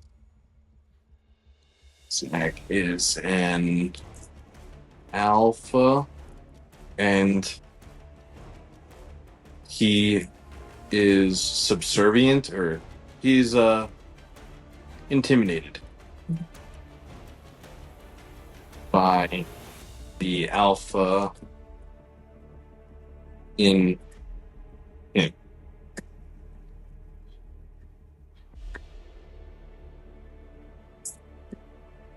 Yep. And then he goes back with some answers, but even more questions. Yeah. See, like, how it's like the idea he's intimidated by him. And, like, in that, reading that, I could have ideas and be like, well, maybe he asked if they could change together or something like that so we can learn more. And the other guy's like, I think you would kill me. if we change together, I don't think it would be, like, you could kill me. As, like, and he'll be like, it could also be like, I've never changed with somebody before. I've only ever done it by myself. I don't know. You're an alpha. I'm intimidated by you. I'm afraid you could kill me. I don't know how this works. And that's what I mean by going back with some answers, but even more questions. But, like, if we wrote down specific things, it locks you in, and you can't explore more shit. Yeah. I mean, when I'm thinking about the beats of a film, if something comes to me that like makes sense that that's the next reasonable like outcome, then I write it down because it usually is. And then if I'm reading it back the next day and I'm like, oh well, actually that doesn't work, and you just take it out. I mean, it's not like it's written in permanent ink; it's computer. So this is the third change.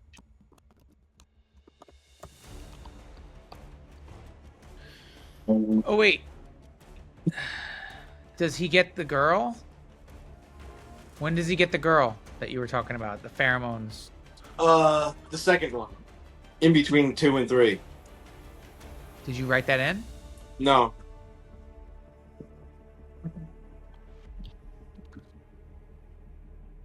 That'll be somewhere in the middle. Goes out to prepare for a second change. He feels amazing, all that kind of shit. Everything's going good. Where did I write that? This month everything is going great. The wolf is blah, blah, blah. He uses the wolf at a bar. Wolf and its instincts. Yeah. I'll get water.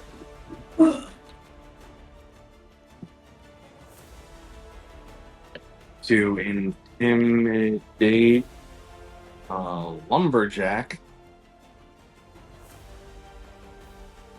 and his friends from doing shit to a hot chick, and ends up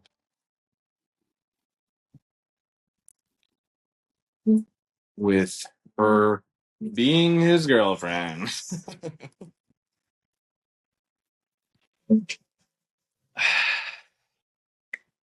Yeah. But everything's good, all this kind of shit. The third change, okay, he is third change.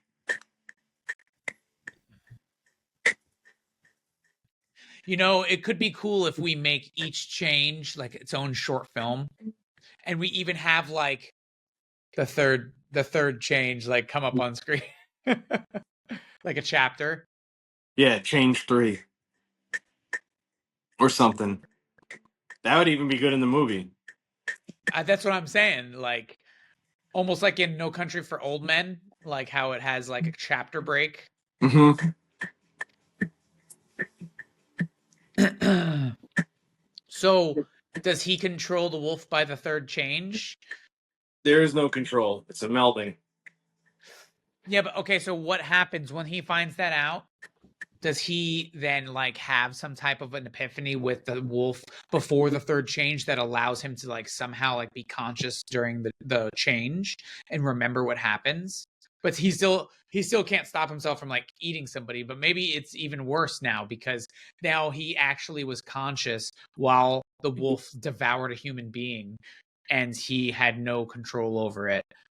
Yeah, when he's the werewolf, he's not like the werewolf is the werewolf. When he's uh a werewolf, But he's not maybe in control, but he could at least start remembering shit that happens when he was it. But when the melding is now him when he's a human using all those benefits that come with being a werewolf, like uh, almost like Spider-Man knowing how his Spidey sense is working, and like can be Peter Parker, and then realize a rock's gonna fall on him and fucking move out of the way, and or shit like that, or he'll be able to see a girl and consciously be able to get her or intimidate a person without like being afraid, like because normally you would see like a group of 4 people and they're doing something and he's not going to have like the confidence to go over there and get the shit beat out of him, but now like he's like one with it, and like he goes over there and actually intimidates them and they back off, so kind of a thing, okay. even though that might not happen in the third after the third change. But Well, okay, so I agree with you, but I also think that as he gives the wolf more control in his human form, that the wolf then reciprocates and gives him a little bit of control during the wolf when he's a wolf. okay, So yeah, like that, and that's how you have that melding. Is now it's almost like when like any person is trying to decide something and talking to themselves, it's like it's happened so fast. It's not like you're talking to a person. It's you talking to a person. It's just you saying like, should I do this? No, I shouldn't do this. No, but yes, I should do this. Okay, let me just like work this out in my head real fast, right? So that's how it is once he like melds with him. So in his human form, in between 2 and 3, he embraces it and he allows the wolf control. Therefore, during the third change, when he's like going after a person and he's conscious, he he's could like, what's back off. happening? Yeah, he's about to attack a person and he's like, wait, like in his head, and then the wolf just like stops and like turns and sees like a dog and eats the dog instead. Or a deer, and yeah, like yeah. maybe, yeah, like normally if you don't have control, you're changing in the woods. The thing that you're chasing goes into a fucking town with lights, and he's just going to continue chasing after it. But he could be like now, like that's not a good idea, and Yeah. gets to the edge of the trees and then backs off. Hears rustling, turns around, it's a deer, and chases the deer instead. Okay, dude, that's sick because I almost even imagine we film that as like a POV, and then we have like wolf sounds, and he's like running around, and like we do it in like a weird, like with a weird motion, so that it looks like he's higher and he's moving fast, and then we could hear his voiceover like, "What the fuck? Like I'm conscious. Like how am I here for this? Like I usually just wake up and I don't remember anything. Like am I gonna actually remember Yeah. this shit?" And Like and maybe then he's chasing campers or something, yeah. and they're they were just camping, in their few acre backyard, and like it's kids or something like that, and he's chasing after him, and he sort of comes to, and he's like, "What am I doing?" What? And then like sees the kids, they're about to get to the edge, and he's like, "No," and backs off. They keep running, go into the house, screaming or some shit, and he's just at the edge and thinking like, I almost killed those kids, Yeah. but I controlled myself. I didn't. And then he hears that other thing, and then goes off running after the deer or whatever the fuck's there.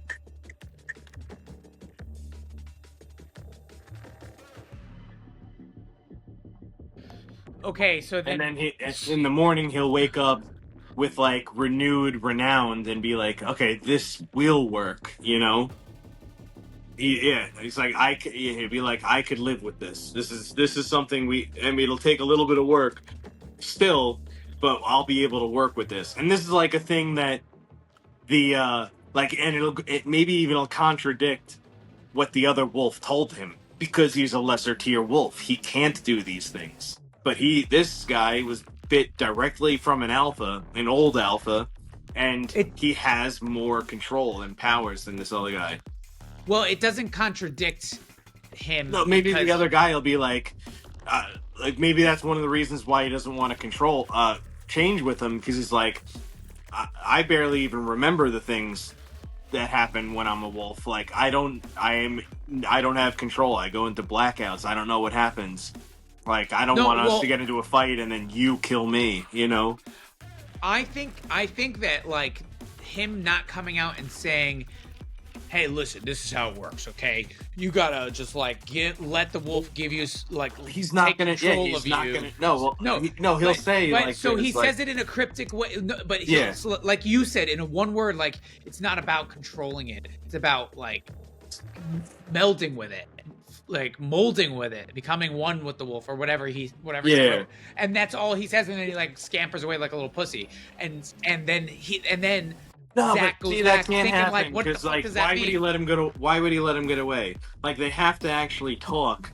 We might not have to hear everything and all that stuff, and like it could be playing in his head on the flight home or whatever the fuck that we make it happen.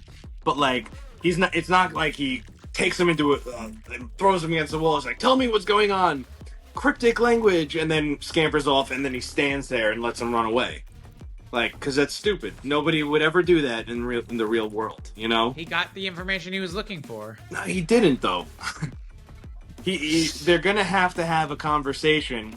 The other guy is gonna have to be like kind of a dead end, and this is like a chance for us to realize like different tiers. Like, because he was an alpha, he has better abilities. This other guy has only been a wolf for a few years, and it was done by a replica of a replica of a replica of a replica of a replica of a werewolf. And so like it's such a low tier werewolf that like maybe even like they'll go to a diner to talk, and like the other guy is like whatever ordering food, and then Zach orders food, and the waitress is like flirting with him, and he's like, the other guy's like confused, like, how did you do that? And like he'd be like, I don't know, like ever since I got bit, like I'm just like able to do that or something, thing like that. And he's like, I don't have that. And we're learning that he's a lesser tier, and he's literally got his powers from an alpha, and we'll know that, okay, so there's differences. And then the other, like, he'll be like, I have no control. I've never remembered anything from any of my changes. And he's like, I remember something from my first change. Like, and he initiates leaving because he's like, I'm not getting anything from this guy. Okay. Well, I don't know. That's just like so. In any type of, no matter what kind of story you're telling, like there's great setups and payoffs. Like you have them all throughout, like Western Standard and Radio Lake. So like having the setup of him talking to him about like it's not about controlling it, it's about meshing with it and melding with it, and then he puts it together that like he was going about it wrong. Like he can control it, but not the way that he thinks about control. He wants to be completely in control. It's not about being completely in control. It's about like sharing and giving, like give and take, because you become one being at that point. It's instead of two different beings fighting with each other. And if this lower level one had no control over it whatsoever, how is it that there's not constantly people dying in that town of animal attacks? And how is it that they haven't found him and killed him yet?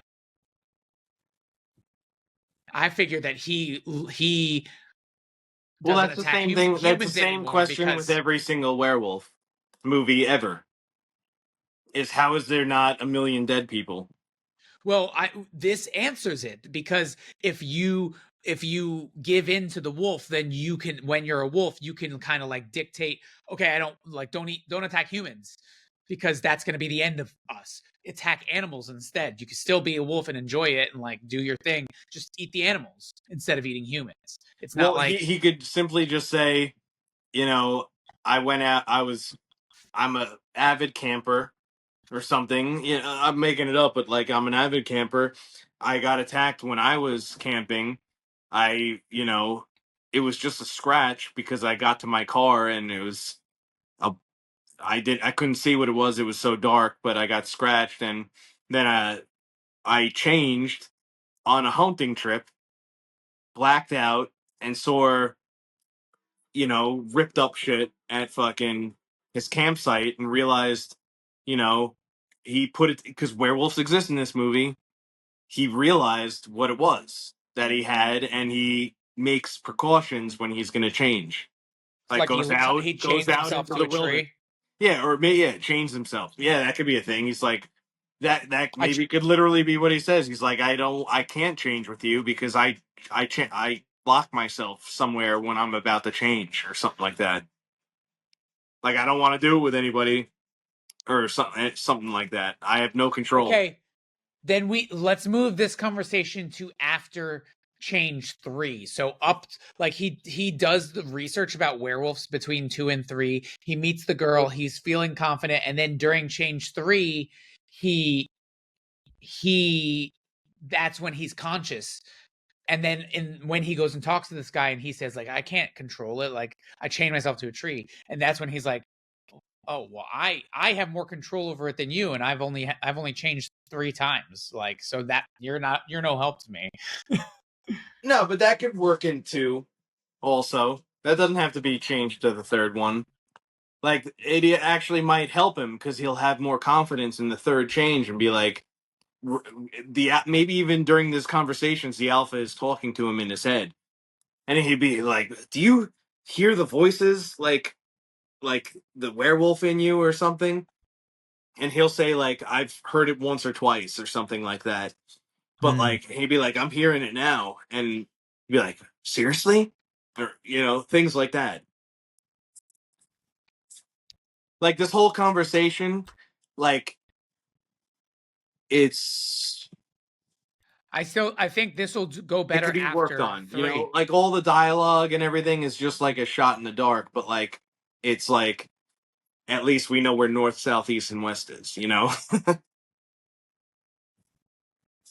Yeah, actually it works there.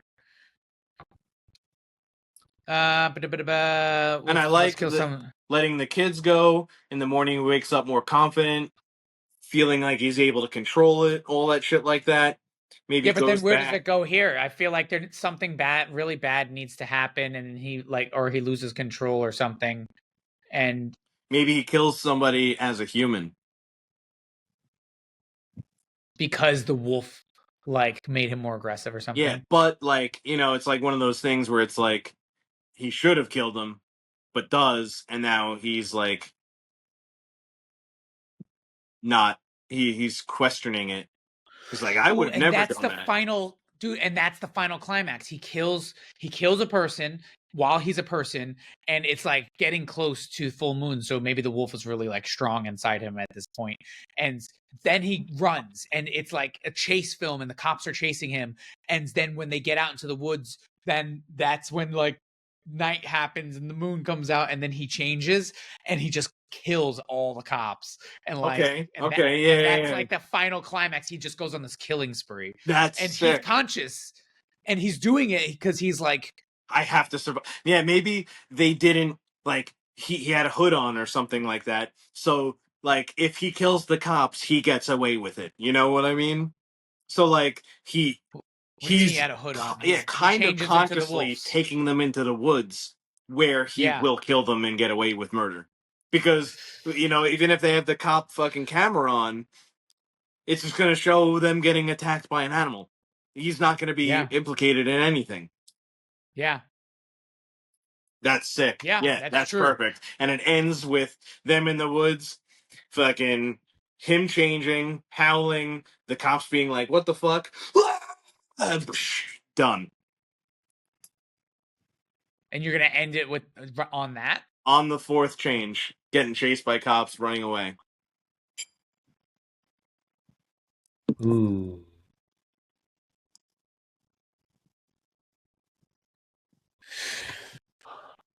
And then with bomb the bomb, the bang, the bang, bang, ding, ding, bang, bang. Just like in, no, I'm joking, but like in fucking, because I love that ending. Oh my god, that's one of the best endings in any movie. Is American Werewolf in London. Yeah, I do like that ending. It's so perfect. He's dead. His girlfriend goes up, sees the body. It's him dead, and goes, and boom, the button stops. Okay, so during this fourth change, so in the third change, he is conscious and he's able to like kind of Doesn't direct kill the the kids. wolf. Yeah. Yeah, he directs the wolf a little bit. So this time he lures the cops Consciously. consciously, On purpose. yeah, into the woods. And then when he changes, maybe we have the wolf standing there for a minute, and the cops see the wolf, and then we hear his voice in the back of the wolf's head say, "Get him." And then we see, yeah, or something like that. Yeah, almost like in the beginning when he said "pussy," and he listened to the wolf, and like that's kind of like how the dialogue goes. It's always the wolf saying a word to him and him acting, and this time it's him. It's saying, him. Yeah, "Get him, sick him." sick him, boy." Okay. Cool. Yeah, that's perfect.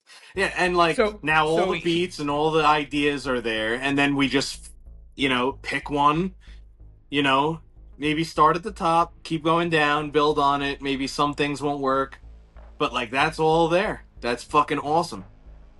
Dude, I think it's a really good story too, and it doesn't go through like it really does feel like American Werewolf in London, because it doesn't go through the traditional steps of like the characters like learning something and like having this epiphany at the end. Like it ends with him murdering a bunch of people and embracing the, I don't know, it's just cool. It's like I love the way it just drops off. It doesn't complete the story, and it's probably going to aggravate people, but it's also going to be like, oh, that was so unique how it just ended like that. Yeah. Well, like in Fallen, fucking in the beginning of or Fallen Down, beginning of the movie, it starts off with the like story of how I died. Yeah, this is a story about how I almost died. And then fucking the whole time you forget about it. You forgot the first words of the fucking movie, and the whole time he's fighting it and learning how to kill it, gets this awesome plan, does it, kills himself to kill the demons, and then he's like, "Oh, you forgot. This is a story about the time I almost died," and like turns into absorbed into a cat or whatever, and walks away perfectly fine. And love it. The main character dies, everybody dies, and the bad guy wins, and he didn't complete the mission. It's fucking awesome. Yeah. I love that movie. Denzel Washington's best movie ever made. Yeah, I agree. And in this film, it's like right when you start to feel like there's going to be a happy ending because, oh, he's going to learn how to control it and then he's going to like use it for good. And then all of a sudden he kills a bunch of cops. Yeah, exactly. Just goes down to, he's like, nah, fuck this. I like it.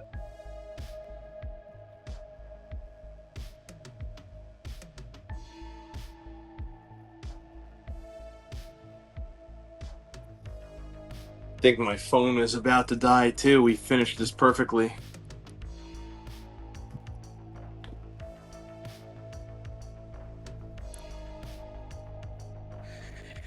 As the month goes on, he is getting more and more aggressive. He kills a guy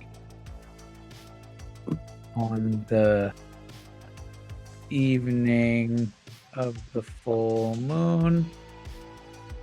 He goes on the run while cops chase him.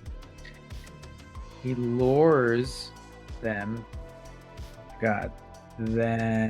into the woods, knowingly checking the horizon sunset.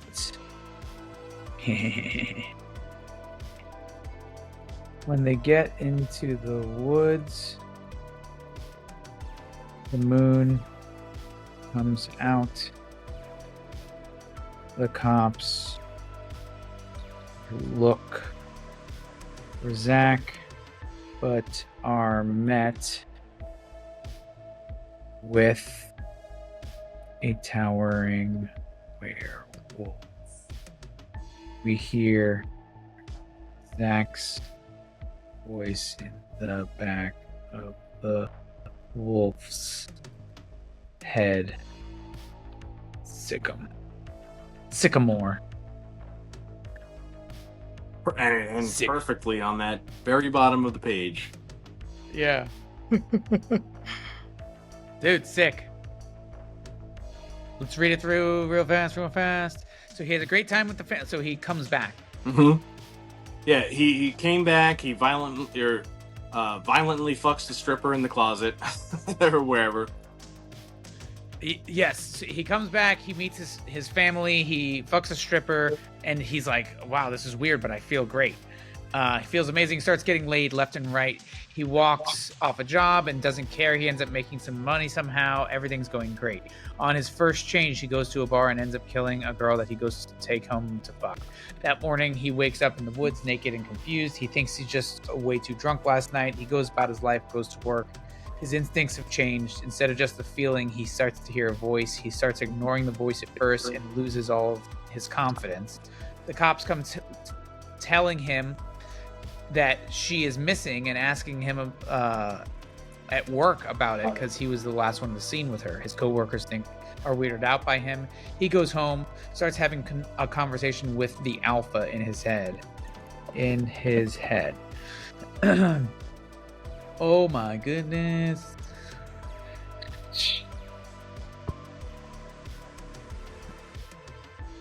Cops come and they search him and his place, find nothing. The alpha talks to him, but he ignores it. Later, the hiker finds her body and it's ripped to shreds. The cops determine it wasn't him and they suspect an animal instead of Zach. Zach is relieved, but the alpha makes him feel guilty still. He has a memory vision of the murder of the girl. He starts following his visions and arrives at the spot from the first change. He follows his footsteps into the massacre site where the girl was killed, bloodstains. Back in his place, he fights with himself about the murder. The alpha is silent. He is working when Wait, where's the thing that I said? Is that later? I put it in the wrong spot? Maybe. About blood going out of his mouth? Yeah, it's right here. Where? He is working. Right here, he's working. Blood starts to drool from his mouth. That should be... That should Oh, be. that's while he's at work. Okay. Nice. Wait. He's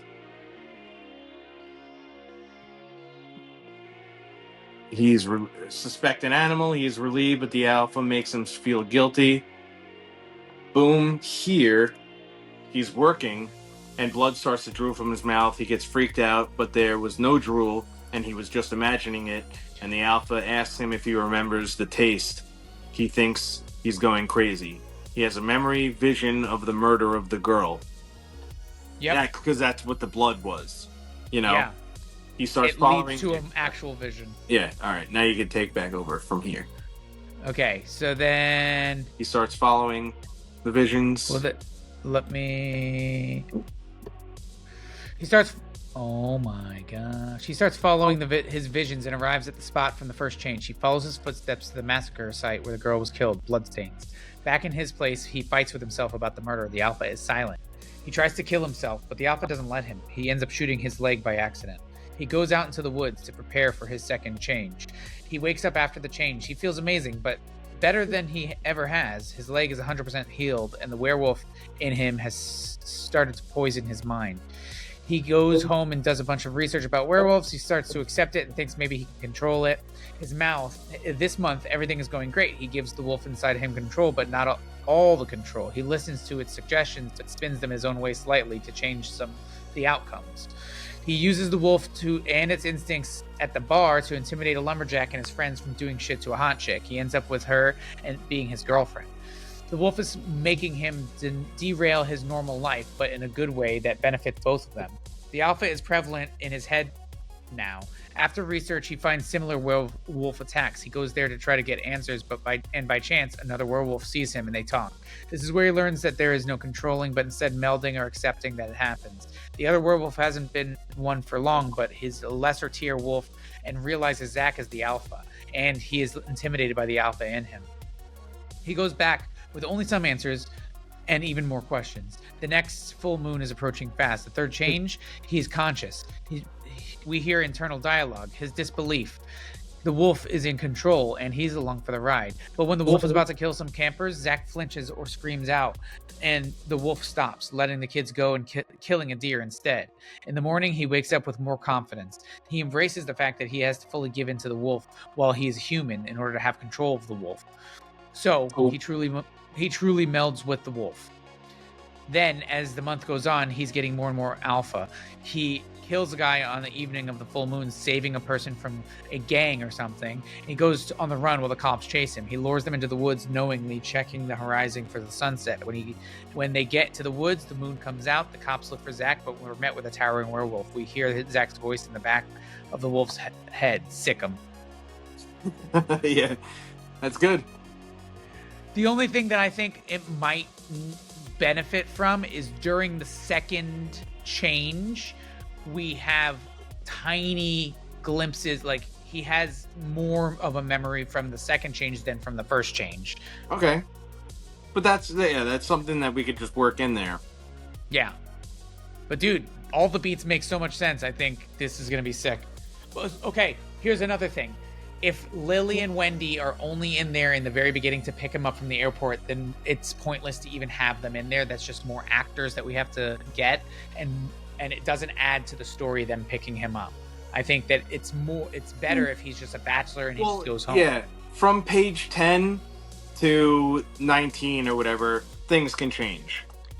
But like, kind of that same feeling, you know?